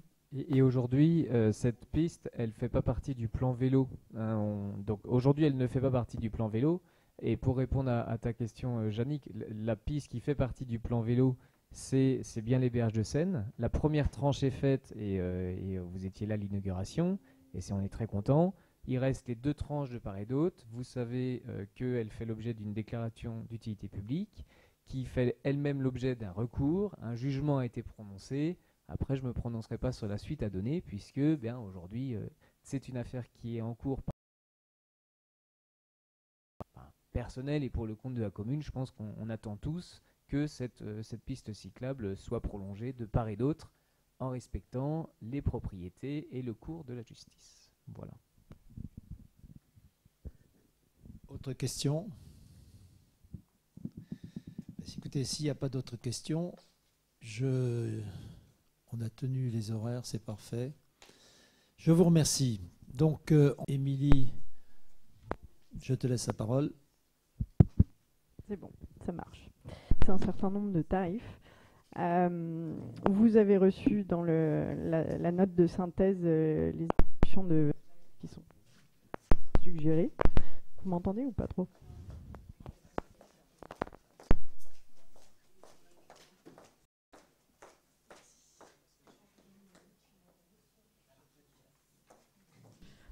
Hop, comme ça c'est mieux, je crois. Donc, vu l'heure avancée, je vais essayer de faire rapide sur ces évolutions de tarifs qui sont votées annuellement. Nous ne bougeons pas nous proposons de ne pas bouger les tarifs de la bibliothèque de façon à continuer l'animation culturelle de la ville. Sur le cimetière communal, il y a uniquement une toute petite évolution des tarifs du columbarium, une trentaine, vingtaine d'euros. Une petite évolution de 15 à 17 euros sur les droits de place des commerces ambulants et de 5 euros sur donc de 30 à 35 euros sur les droits de stationnement des taxis. Et enfin, une évolution de la redevance de l'occupation du domaine public, c'est-à-dire par Sodialco, c'est-à-dire le Super U, qui passe de 5 500 à 5 700 euros. Enfin, pour ce qui est les photocopies dans les services techniques, notamment, le passage des photocopies A3 de 0,75 à 1 euro et le PLU en photocopie de 175 à 180 euros. Bref, des évolutions assez mineures. Oui, juste une remarque qu'on m'a faite, d'ailleurs, c'est Martine Poyer qui me disait, mais quand on a 15 ans, 2 fois 15 ans coûte moins cher que de prendre 30 ans. Et 30 ans coûte moins cher que de prendre 2 fois 30, coûte moins cher que 50, etc. On parle du cimetière. Du cimetière, oui, bien sûr, chacun aura compris. Pourquoi cette approche? C'est parce qu'en fait, on s'aperçoit que quelqu'un qui voudrait prendre à un moment donné 30 ans, bien souvent aujourd'hui, je dis bien aujourd'hui, les sépultures sont abandonnées bien avant. Et donc la difficulté de les récupérer, si c'est à 30 ans, il faut attendre l'échéance, parce qu'on nous reproche de ne pas entretenir les tombes. Et je rappelle une fois encore que nous sommes chargés d'entretenir le cimetière, mais pas les tombes. Nous n'avons pas le droit normalement de mettre les pieds ou de toucher aux pousses, aux arbustes qui poussent sur les tombes. On a un problème, pour faire une parenthèse sur le cimetière actuellement, il y a un effondrement que vous avez pu avoir dans le vieux cimetière. On est en train de regarder, mais c'est des problèmes d'absence de cuve. Comment? De fausses cases, d'accord. Voilà. Donc c'est simplement cette précision, parce qu'effectivement, ça paraissait plus simple de louer 2 fois 15 ans, par exemple, mais on ne revient pas louer parce que bien souvent, soit on habite à l'étranger, soit etc., etc. Bien, quels sont ceux qui ont des remarques? S'il n'y a pas de remarques, je mets aux voix. Qui est pour? Enfin, qui s'abstient? Qui est contre? Merci. Il y a 3 abstentions. Ensuite, il y a les tarifs de location de salles au centre Brassens. Donc tout ceci est d'ailleurs, je n'ai pas précisé, mais à partir du 1er janvier 2024. Vous avez dans la synthèse les anciens tarifs 2023 et ceux proposés pour 2024. Il s'agit essentiellement de baisse et de rajouter un créneau 9h-12h le samedi et de supprimer la location du foyer seul, celui-ci étant attaché à la salle de spectacle. C'est compliqué de le séparer. Oui, juste une remarque. Si on a baissé, c'est parce qu'il fallait être réaliste.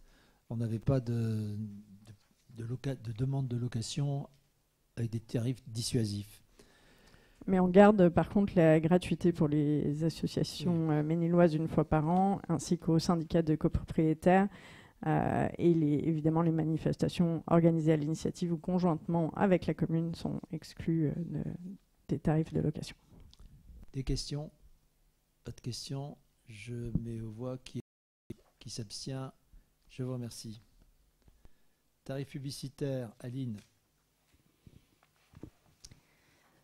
Dans le cadre notamment de la lettre du Ménil, on a un contrat de régie publicitaire qui est signé chaque année avec une société extérieure, donc qui se charge de la prospection et de recueillir ou de promouvoir la publicité dans les différentes publications de la ville. Donc c'est vrai que c'est essentiellement la lettre, en tout cas pour le moment. Et donc la commune doit délibérer sur les tarifs d'insertion publicitaire. Il est donc proposé de modifier les tarifs à compter du 1er janvier 2024 pour la lettre. Donc vous avez le comparatif. Et de ne plus proposer un abonnement sur 6 parutions qui était quelque chose qui datait. L'augmentation se fait surtout suite au fait qu'on a une augmentation, nous, des tarifs, surtout de l'impression et de la distribution. Sachant, c'est que, en fait, le prestataire qui vend les espaces publicitaires, de toute façon, nous garantit un montant minimal par parution. Donc, vous avez donc la proposition pour, à partir du 1er janvier 2024, donc pour la lettre du Ménil, Et en ce qui concerne donc le guide de la ville ou le plan de la ville, pour l'instant c'est inchangé et après on verra, mais il n'y a pas non plus de projet vraiment dans l'immédiat. Des questions, des remarques? Qui est contre? Qui s'abstient? Merci. Tarif des spectacles. C'est des spectacles organisés par la commune. Hein. Oui, c'est pas compliqué, on a maintenu les tarifs. Bon, je prends la suite pour Christelle qui n'a pas pris ses lunettes, mais pas de... Non, mais bon, chacun a les Tu tarifs. Alors, les tarifs des spectacles. Catégorie... Qu'est-ce qu'il faut que je... On n'a rien changé, donc ça va être du fait. Bah, donc, Bien. les tarifs sont restés à l'identique des années précédentes. Bien. Commentaires, questions, remarques? Qui est contre? Qui s'abstient? Merci. Ensuite, nous avons la délibération habituelle de cette partie de l'année sur l'autorisation des dépenses d'investissement avant le vote du budget, puisque nous votons classiquement notre budget vers le mois de mars, puisque ça doit être fait avant le 15 avril. Nous avons, enfin, la collectivité a le droit, jusqu'à l'adoption de ce budget, de recouvrir les recettes et d'engager les dépenses de fonctionnement dans la limite du budget de cette année-ci, ainsi que le remboursement des annuités de dette, bien qu'on en ait peu. Et en outre, on peut engager les dépenses d'investissement dans la limite du quart des crédits ouverts au budget de cette année-ci sur autorisation du conseil municipal. Donc ce qu'on demande dans cette délibération, c'est effectivement d'autoriser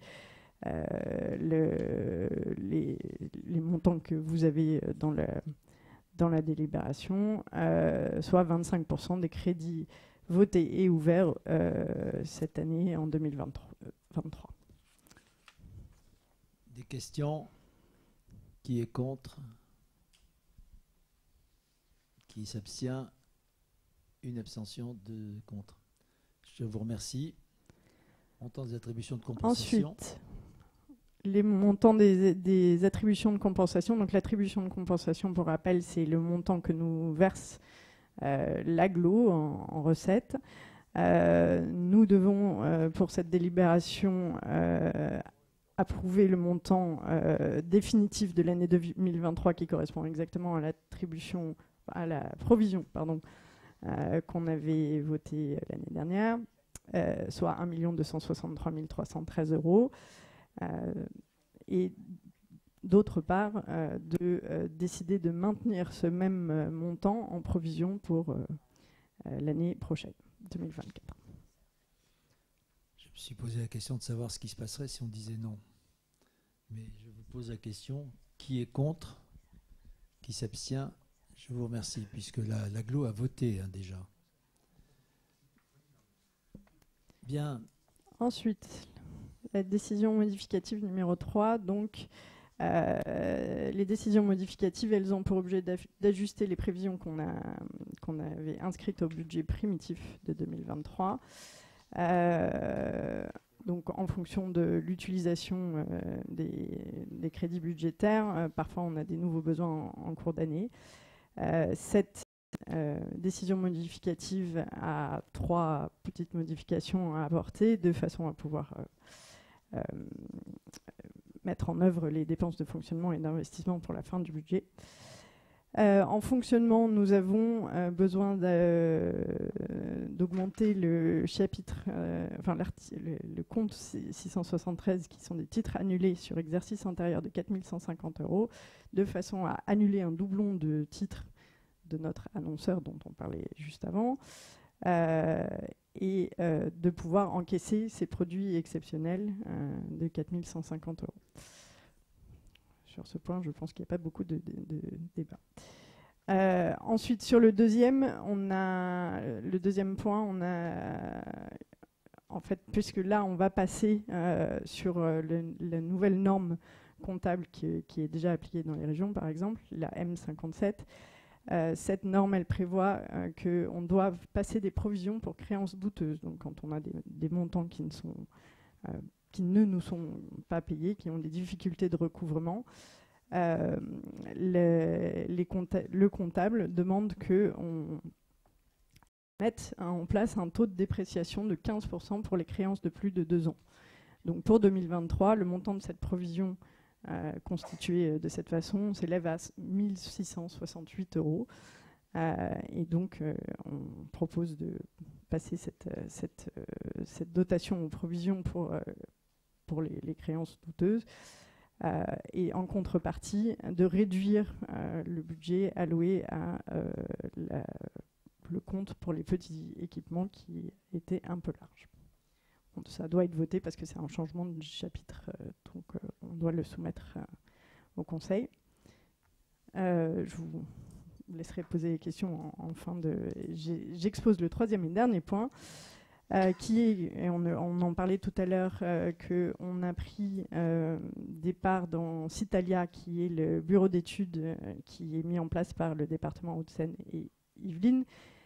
Pour ce faire, il faut qu'on crée un nouveau compte qui s'appelle le 261. Et pour le créer, il faut créditer et débiter ce même compte de 5 000 €. Donc c'est une opération à zéro. Et puis quand on aura mandaté la dépense, on aura ainsi le solde des actions, c'est-à-dire 250 parts à 10 € fois chaque département. Ça donne 5 000 € de parts de Citalia, de façon à pouvoir bénéficier des prestations de ce cabinet d'études. Est-ce qu'il y a des questions sur ces décisions modificatives dont on espère qu'il y en aura beaucoup moins quand on passera à la M57? Des questions? Pas de questions? Qui est contre? Qui s'abstient? Merci. C'est bon? Bien, ah oui, parce que c'est le CCAS. Donc sur le CCAS, il y a une demande de subvention complémentaire. Alors je rappelle que le CCAS reçoit 3 types de recettes. Les recettes de la commune, qui sont connues dès le vote du budget 2000, donc au mois de mars-avril, éventuellement avec des DM complémentaires. D'autre part, de la caisse d'allocation familiale, qui est aléatoire parce qu'elle dépend de la fréquentation, du nombre d'enfants, etc.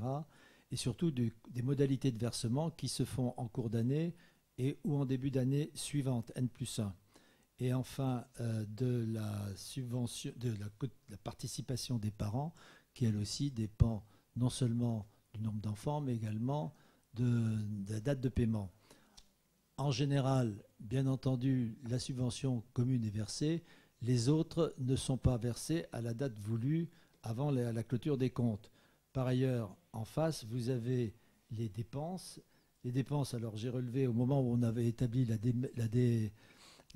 délibération pour le CCAS, le budgété dans les charges, on avait les recettes, par exemple, pour ce qui concerne la CAF, on attendait 300 000. On a reçu à ce jour 146 000.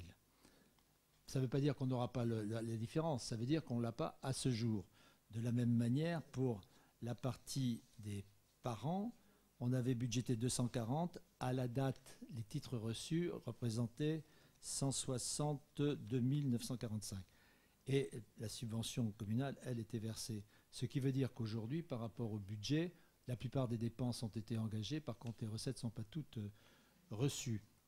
On a d'autre part, il y a une correction d'écriture faite à la demande du trésorier concernant des écritures qu'on pensait affectées à l'exercice précédent qui ont été rejetées après le vote du budget et après le compte administratif 2022 au mois de mai ou mois de juin. Donc il nous est demandé, enfin on demande à la mairie, sachant qu'on est dans une boucle où c'est la mairie et le CCAS, de verser un appoint de 30 000 €, sachant que, bien entendu, si le résultat, ce qui est à peu près le cas tous les ans, et le report à nouveau est positif, on réduira cette somme du montant du budget alloué au CCAS. Voilà. Est-ce que j'ai été clair? par rapport à d'autres périodes, à d'autres séances? Si oui, il n'y a pas de discussion, des questions? Qui est contre? Qui s'abstient? Je vous remercie.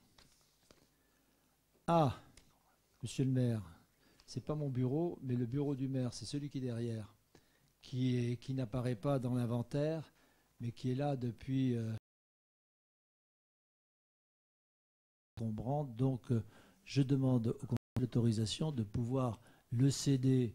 Si vous connaissez des gens qui sont acquéreurs financièrement, je suis preneur. Sinon, que vous me donniez l'accord éventuellement d'en faire don. Est-ce qu'il y a... J'enlèverai les cuissons quand même. Oui, ça, je le mettrai dans le bureau en guise de relique. Qui a des questions? Qui serait candidat? Qui connaît quelqu'un qui serait candidat? Si oui, est-ce que vous êtes d'accord? Qui est contre? Qui s'abstient? Merci. À toi.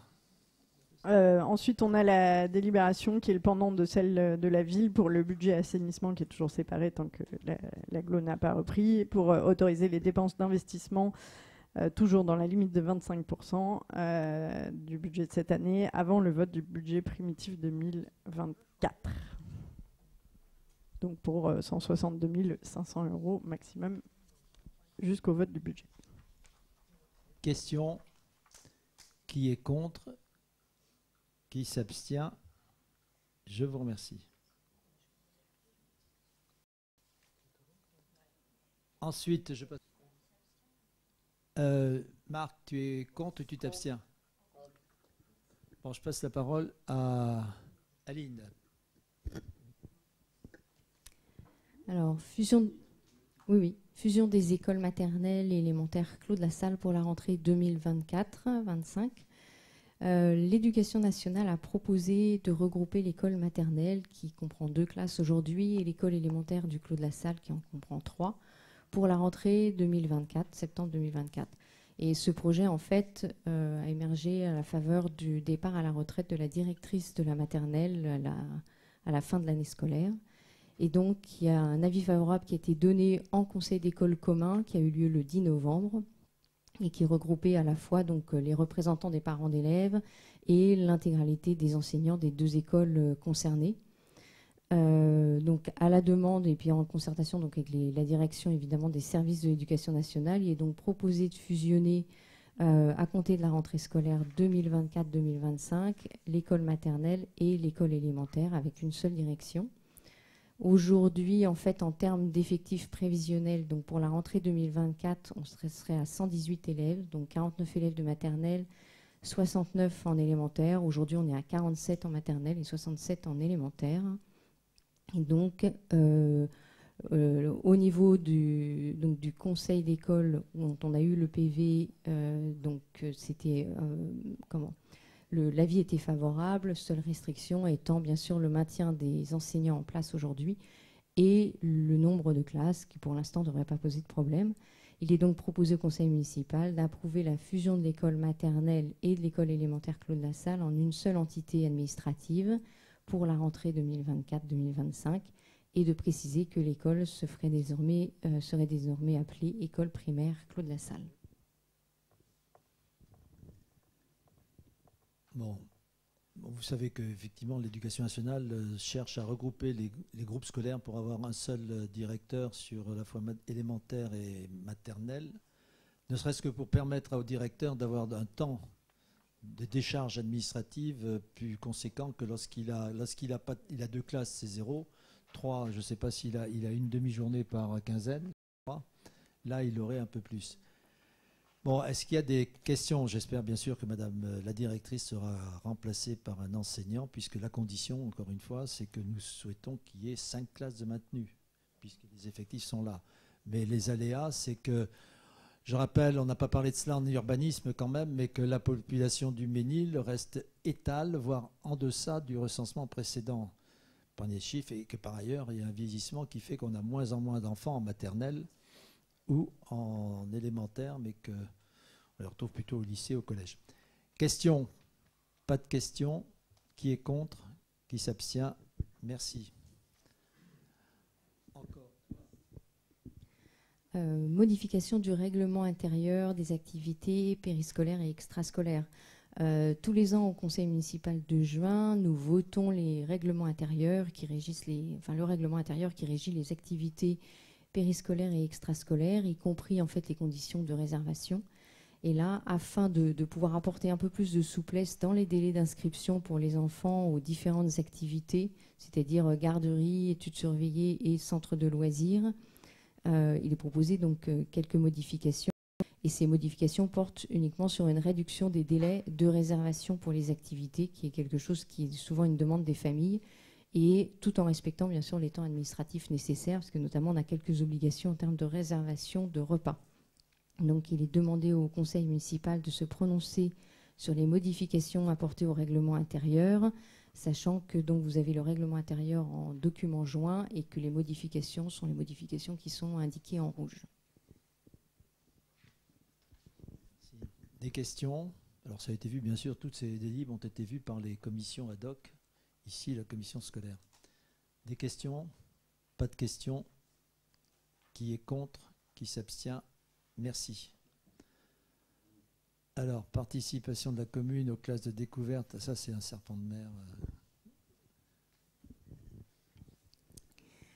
Donc au mois de juin, tout comme pour le règlement intérieur, au mois de juin, on avait pris une délibération concernant les donc à la fois donc il y a les tarifs qui sont restauration, études, garderie, mais également la participation de la commune aux classes découvertes.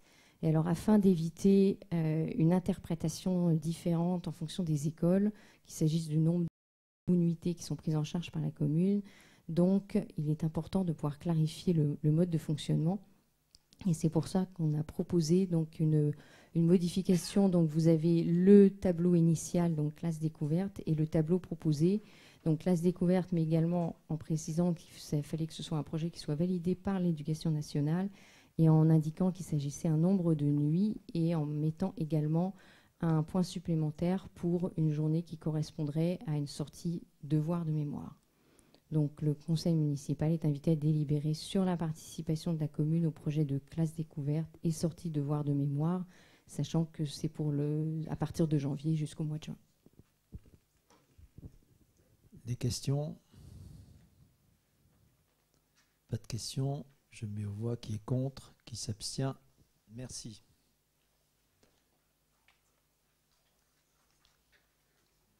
Alors, vous savez qu'avec son départ du groupe, Madame Allo a demandé à participer à toutes les commissions. À cette occasion, les compositions des commissions, parce que nous arrivions à avoir 23 membres de l'opposition, sur un effectif total qui était de 10, si j'ai bonne mémoire, représentant 30%. Donc on a corrigé en rajoutant un élu de la majorité lorsque Mme Malo était présente de nouveau dans ces nouvelles commissions. Exemple, voirie. Donc je propose de mettre Mme Françoise Allo, bien sûr, et M. Jean-Claude Guénec en complément. Ah, exact. Il y a 3 délibérations en fait. Décide de passer à 11. On était à 10, on passe à 11. Qui est contre? Qui s'abstient? Ensuite, d'accepter de voter sans vote secret. Donc par accord, mal levé. Qui est contre? Qui s'abstient? Et de désigner Mme Françoise Allo et M. Jean-Claude Guénec en tant que nouveaux membres de la commission de finances, équipement public, voirie. Et là, qui est contre? Qui s'abstient? Merci. Idem pour l'urbanisme, sauf que ce ne sont pas les mêmes personnes. Donc, vous êtes d'accord toujours pour voter à l'unanimité main levée? Enfin, pardon, à l'unanimité, d'accepter le vote à main levée et de désigner Mme Poyer et Mme Colès en tant que nouveaux membres, parce que Mme Allo faisait déjà partie de cette commission.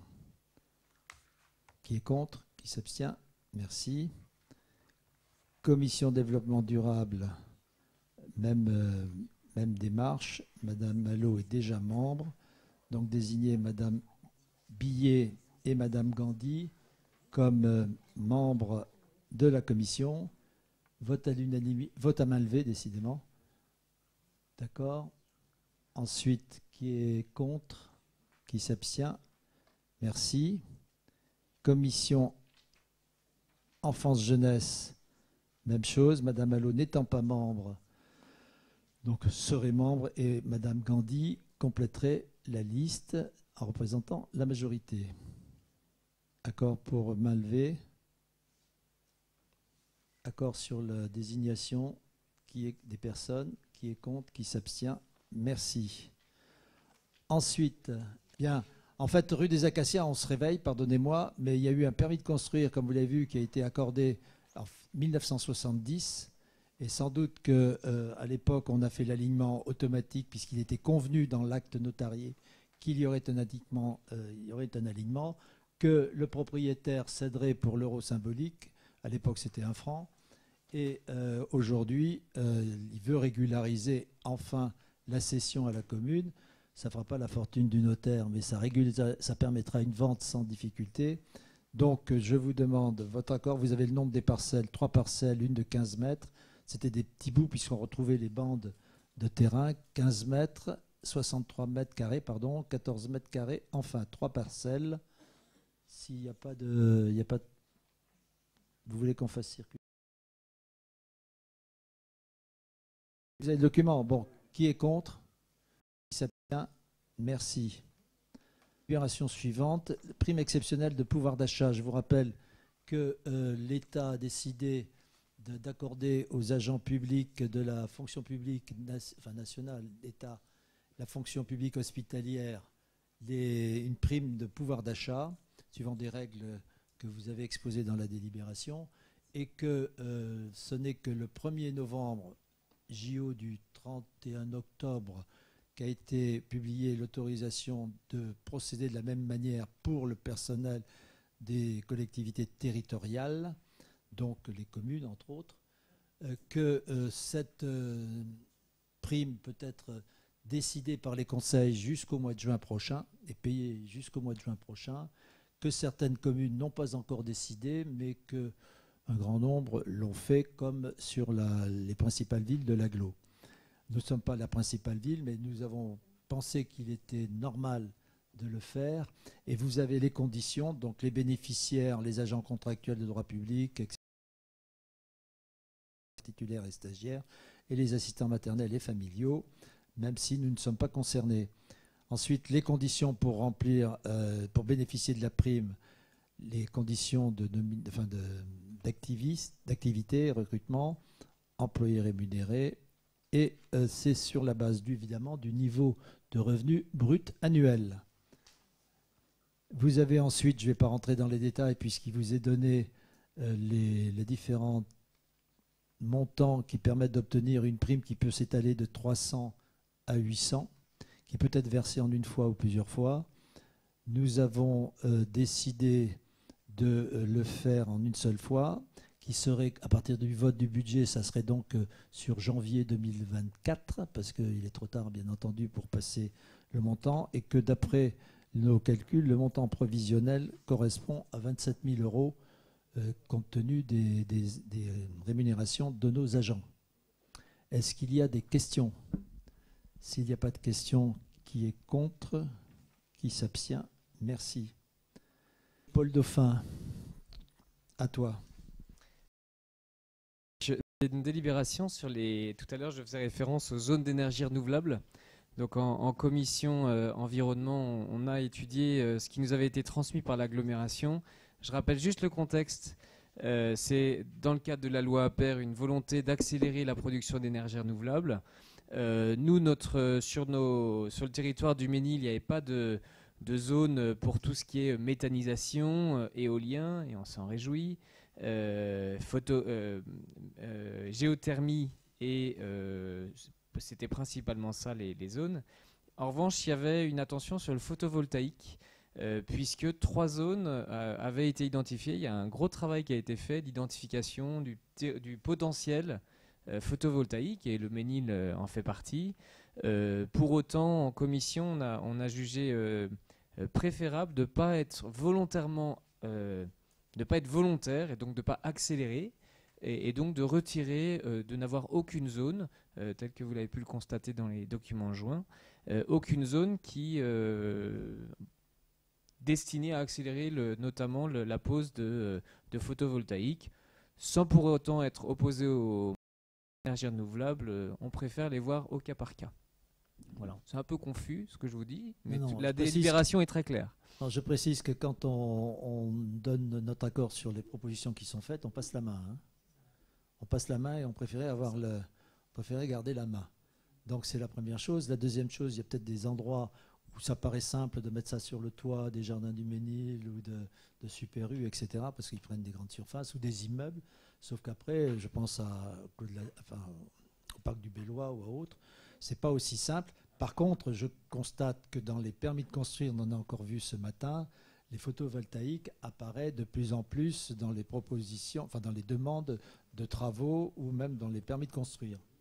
Donc le message est passé. Ce qui pose d'ailleurs un problème d'intégration parfois dans le site des différents bâtiments. Voilà. Qui a des questions? S'il n'y a pas de questions, je me vois. Qui est contre? Qui s'abstient? Merci. Bon, nous avons la possibilité d'accueillir un bénévole ou une bénévole à la bibliothèque, donc non rémunérée, qui viendrait pour passer 3 mois a priori, mais susceptible d'être prolongé. Quelqu'un qui est en stand-by. Et sur 2024, à partir du 1er janvier, si nous donnons notre accord ce soir, bien entendu assuré, etc. Est-ce que, avec une convention de recours au bénévolat conforme à la règle? Est-ce qu'il y a des questions? Qui est contre? C'est une Méniloise. Hein. C'est un Ménil. Pas de questions. Qui est contre? Qui s'abstient? Merci. Dissolution du SILS. Une dissolution du SILS. Donc le SILS, c'est le syndicat intercommunal des lycées du district scolaire de Sartrouville, auquel nous appartenons dans le cadre du CIVOM Maison Ménil, comme pour Unilis Saint-Germain. Donc en 1962, petit rappel, dans le cadre d'un syndicat intercommunal mixte fermé, les communes de Carrières-sur-Seine, Sartrouville, Houille, Montesson et donc le CIVOM Maison Ménil se sont rassemblés autour d'un projet de mutualisation de bâtiments communaux afin d'optimiser le foncier, la construction et surtout l'occupation des sites sportifs à usage des lycéens et des associations. Depuis plusieurs années, les créneaux qui sont attribués aux différents membres pour leurs associations sont globalement utilisés en dehors de la ville de Houille. Et donc, sachant que les communes qui n'utilisent pas les créneaux, les mises à disposition, continuent à en supporter le coût financier, donc ce qui est notre cas. Donc depuis de nombreuses années, et c'est vrai que ça s'est accéléré depuis 2020 avec la nouvelle équipe au niveau du SILS et la nouvelle présidente du SILS, qui est Brigitte Boiron, adjointe à Maison Lafitte, l'objectif étant bien sûr d'arriver à la dissolution. Donc la plupart des membres du SILS se sont exprimés et ont exprimé leur volonté de dissoudre le syndicat. Et donc le comité syndical du SILS a approuvé le 11 octobre 2023 la demande de dissolution. Toutes les villes étaient pour, sauf Houille. Ce qui pose d'autres problèmes aujourd'hui. Donc, par délibération du 11 octobre 2023, le comité syndical a approuvé la demande de dissolution du SILS au 31 décembre 2023 et a donc sollicité le consentement des organes délibérants des membres du syndicat. Donc, c'est passé en CIVOM, Maison Ménil, et ça passe donc aujourd'hui ici. Et par donc délibération du 29 novembre 2023, le comité syndical du CIVOM Maison Ménil s'est également prononcé à l'unanimité pour la demande de dissolution du SILS. Donc la répartition du solde de trésorerie interviendra dans un deuxième temps, puisque c'est une dissolution qui se fait en 2 temps. Premier temps, donc le SILS, et une dissolution à la majorité. En revanche, la répartition financière doit se faire à l'unanimité. Le conseil municipal est invité à demander au préfet des Yvelines la dissolution du syndicat intercommunal des lycées du district scolaire de Sartrouville au 31 décembre 2023. Et aucun accord n'ayant pu être constaté sur la répartition, il est également demandé au préfet des Yvelines d'organiser les conséquences patrimoniales et financières de la dissolution et d'autoriser M. le maire à signer tout document relatif à la procédure de dissolution du SILS, sachant qu'on n'en a pas encore fini vu que le sous-préfet a fait un pas en arrière, mais que de toute façon pour l'instant on passe quand même une délibération pour la dissolution. Bien, c'est un vieux débat. Pour la petite histoire, sachez que vous avez vu 1962, c'était le maire du Ménil-le-Roi qui avait créé ce syndicat, puisqu'à l'époque c'était un lycée intercommunal et non pas d'État, et qu'il s'agissait de leur donner un équipement sportif. Et 1, et 2, et 3, puisque maintenant il y a Carrière et il y en a 2 à Sartrouville, que ce soit pour Jules Verne ou pour Évariste Galois. Mais donc c'est une origine ménilloise. Bien, est-ce qu'il y a des questions? S'il n'y a pas de questions, je mets aux voix. Qui est contre? Qui s'abstient? Merci. Rapport d'activité du CIVOM. Alors, il y a un certain nombre d'entre vous qui sont présents dans cet instant. Donc, ce que je vais leur dire ne va pas surprendre. On est frappé quand on voit le nombre d'activités ou de compétences du CIVOM par rapport à ce que l'on ressent souvent et des sommes qui sont présentes au budget. Je pense qu'il y a une difficulté. Ce CIVOM est important parce qu'on a nécessairement des points de convergence avec Maison Lafitte et qu'il est important d'avoir une structure juridique pour les mettre pour pouvoir accueillir ces objectifs communs. Aujourd'hui, ce qui émerge le plus, je vous rappelle, c'est le fait qu'on ait la rue de la Procession qui est partagée en 2 comme une maison Ménil et que quand on la refaite, eh bien, on porte ensemble, 50-50, le poids de l'emprunt. La deuxième chose, c'est la base nautique. Et puis, en termes de structure, c'est à peu près tout aujourd'hui. Il y avait l'espace jeunesse, mais on a restitué les bâtiments. Il se trouve qu'aujourd'hui, l'espace jeunesse est un peu appauvri par le départ. Il n'y a plus qu'un animateur, mais je pense que le recrutement est en cours. Il y avait également notre volonté d'avoir comment appelle-t-on ça, un éducateur, avec un éducateur au Ménil et un éducateur à Maison Lafitte, parce que celui qui était en place ne remplissait pas exactement la mission que l'on souhaitait et qu'on a besoin d'avoir quelqu'un qui soit présent sur le terrain. Mais là aussi, c'est une population très difficile à recruter, à trouver d'abord et à recruter ensuite. Mais il est bon d'avoir toujours cet objectif en tête. Et puis, il y a eu des activités. Je vous rappelle qu'il y a l'activité vidéo.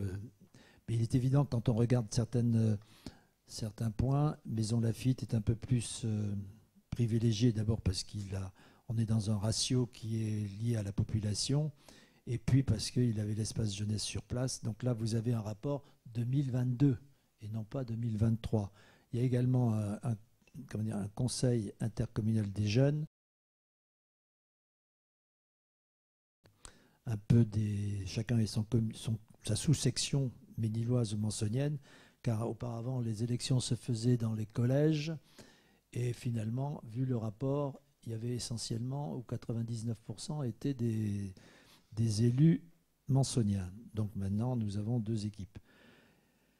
Ensuite, je rappelle simplement un problème fiscal, c'est que c'est prélevé indépendamment du budget, que si on le supprimait, il faudrait le réintégrer, ça ne ferait une augmentation apparente du prélèvement, alors que ça ne changerait rien.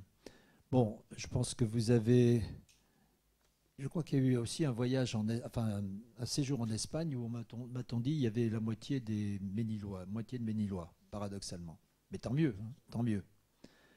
Est-ce qu'il y a des questions?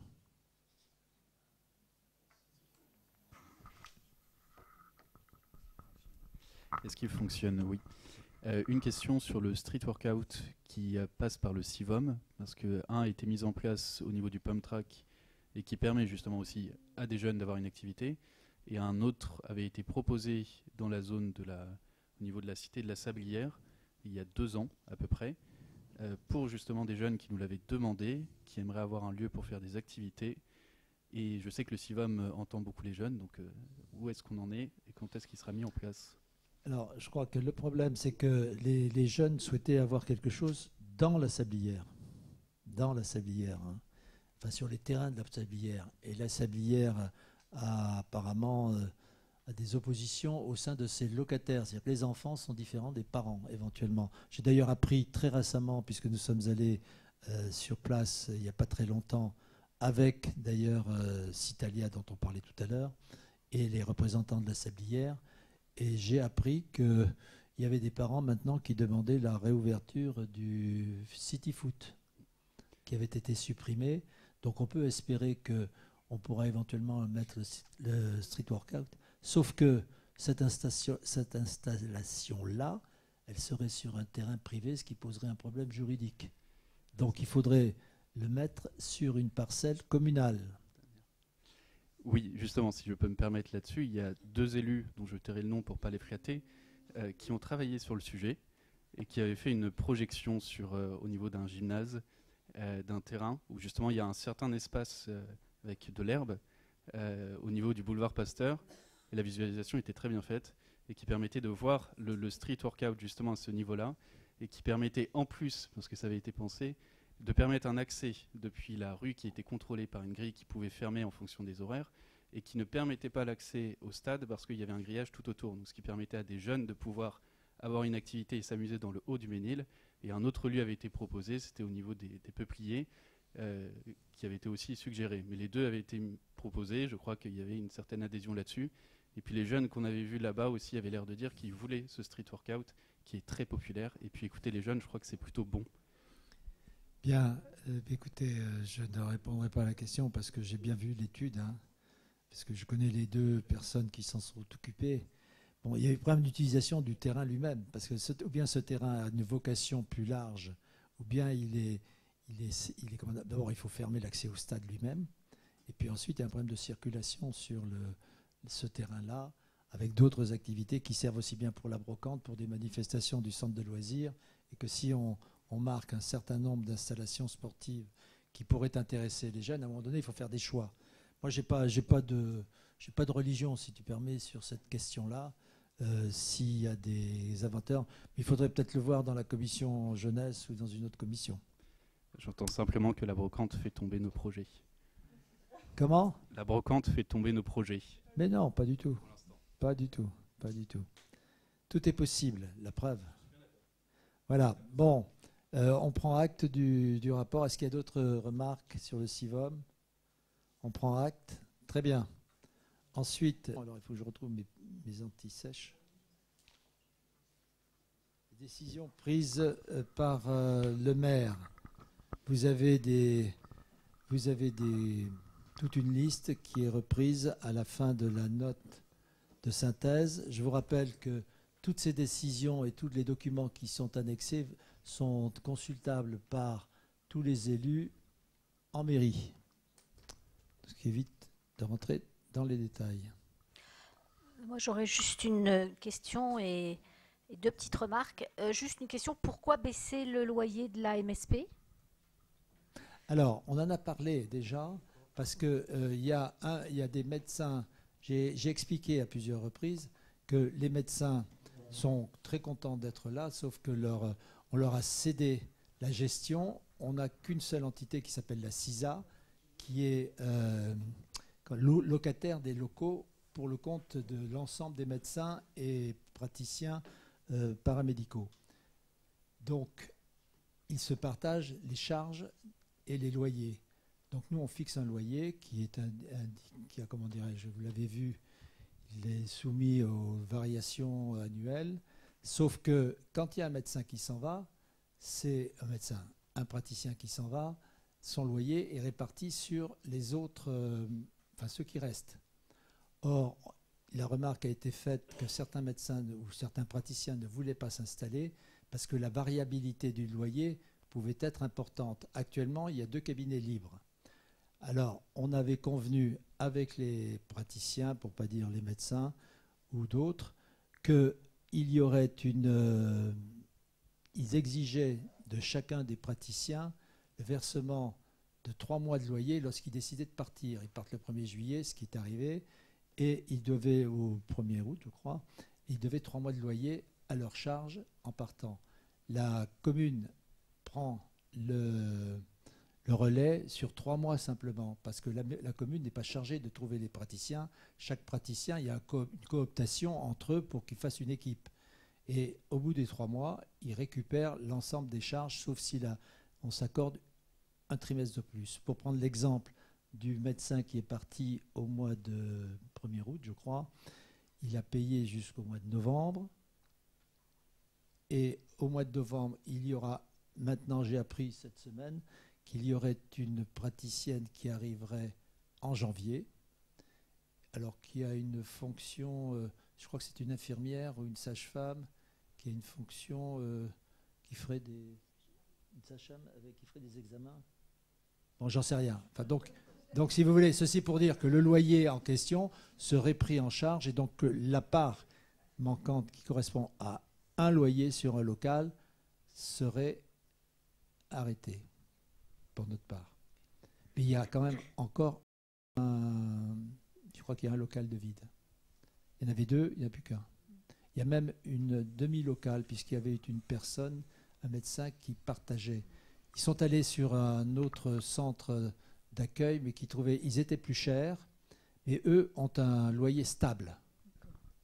Et c'est ça le problème, c'est que si vous avez une variation trop importante en fonction de la présence ou de l'absence, en fait, ce qu'ils demandent, c'est que la mairie se charge de gérer chaque location. Et ce qui supposerait chez nous d'être capable de gérer de jouer un peu les rôles de syndic, si vous voulez. Et puis juste une petite remarque pour terminer, et sans être trop longue bien évidemment, tous les marchés passés ont des avenants d'augmentation. On en est donc à plus de 647 000 € TTC pour la couverture du tennis, et on en est, tout compris là aussi, maître d'œuvre, assistance maîtrise d'œuvre, études et, comment dirais-je, travaux, à 2 938 000 € pour Jaurès. C'est tout. 2 938 000 € TTC pour Jaurès. J'ai tout repris. C'était juste ça, mais je présume qu'on en reparlera au budget. Oui, écoutez, je découvre ça. Très bien. Bien, merci pour votre présence. Alors, je vous rappelle trois choses. D'abord, je vous ai mis un carton, si vous pouvez répondre sans trop tarder, pour qu'on sache combien il y aura au moins de personnes, parce que ça représente une grosse part, moins 30% des 25-30% des invités. D'autre part, j'avais indiqué sur mon message que on peut prendre un pot quand même très simple, mais on peut prendre un pot, c'est dans la pièce à côté. Et puis enfin, je vous souhaite à toutes et à tous de joyeuses fêtes et je vous dis à l'année prochaine. Et ça, par mai l'année prochaine. Par mai, il faut encore des économies. Oui, mais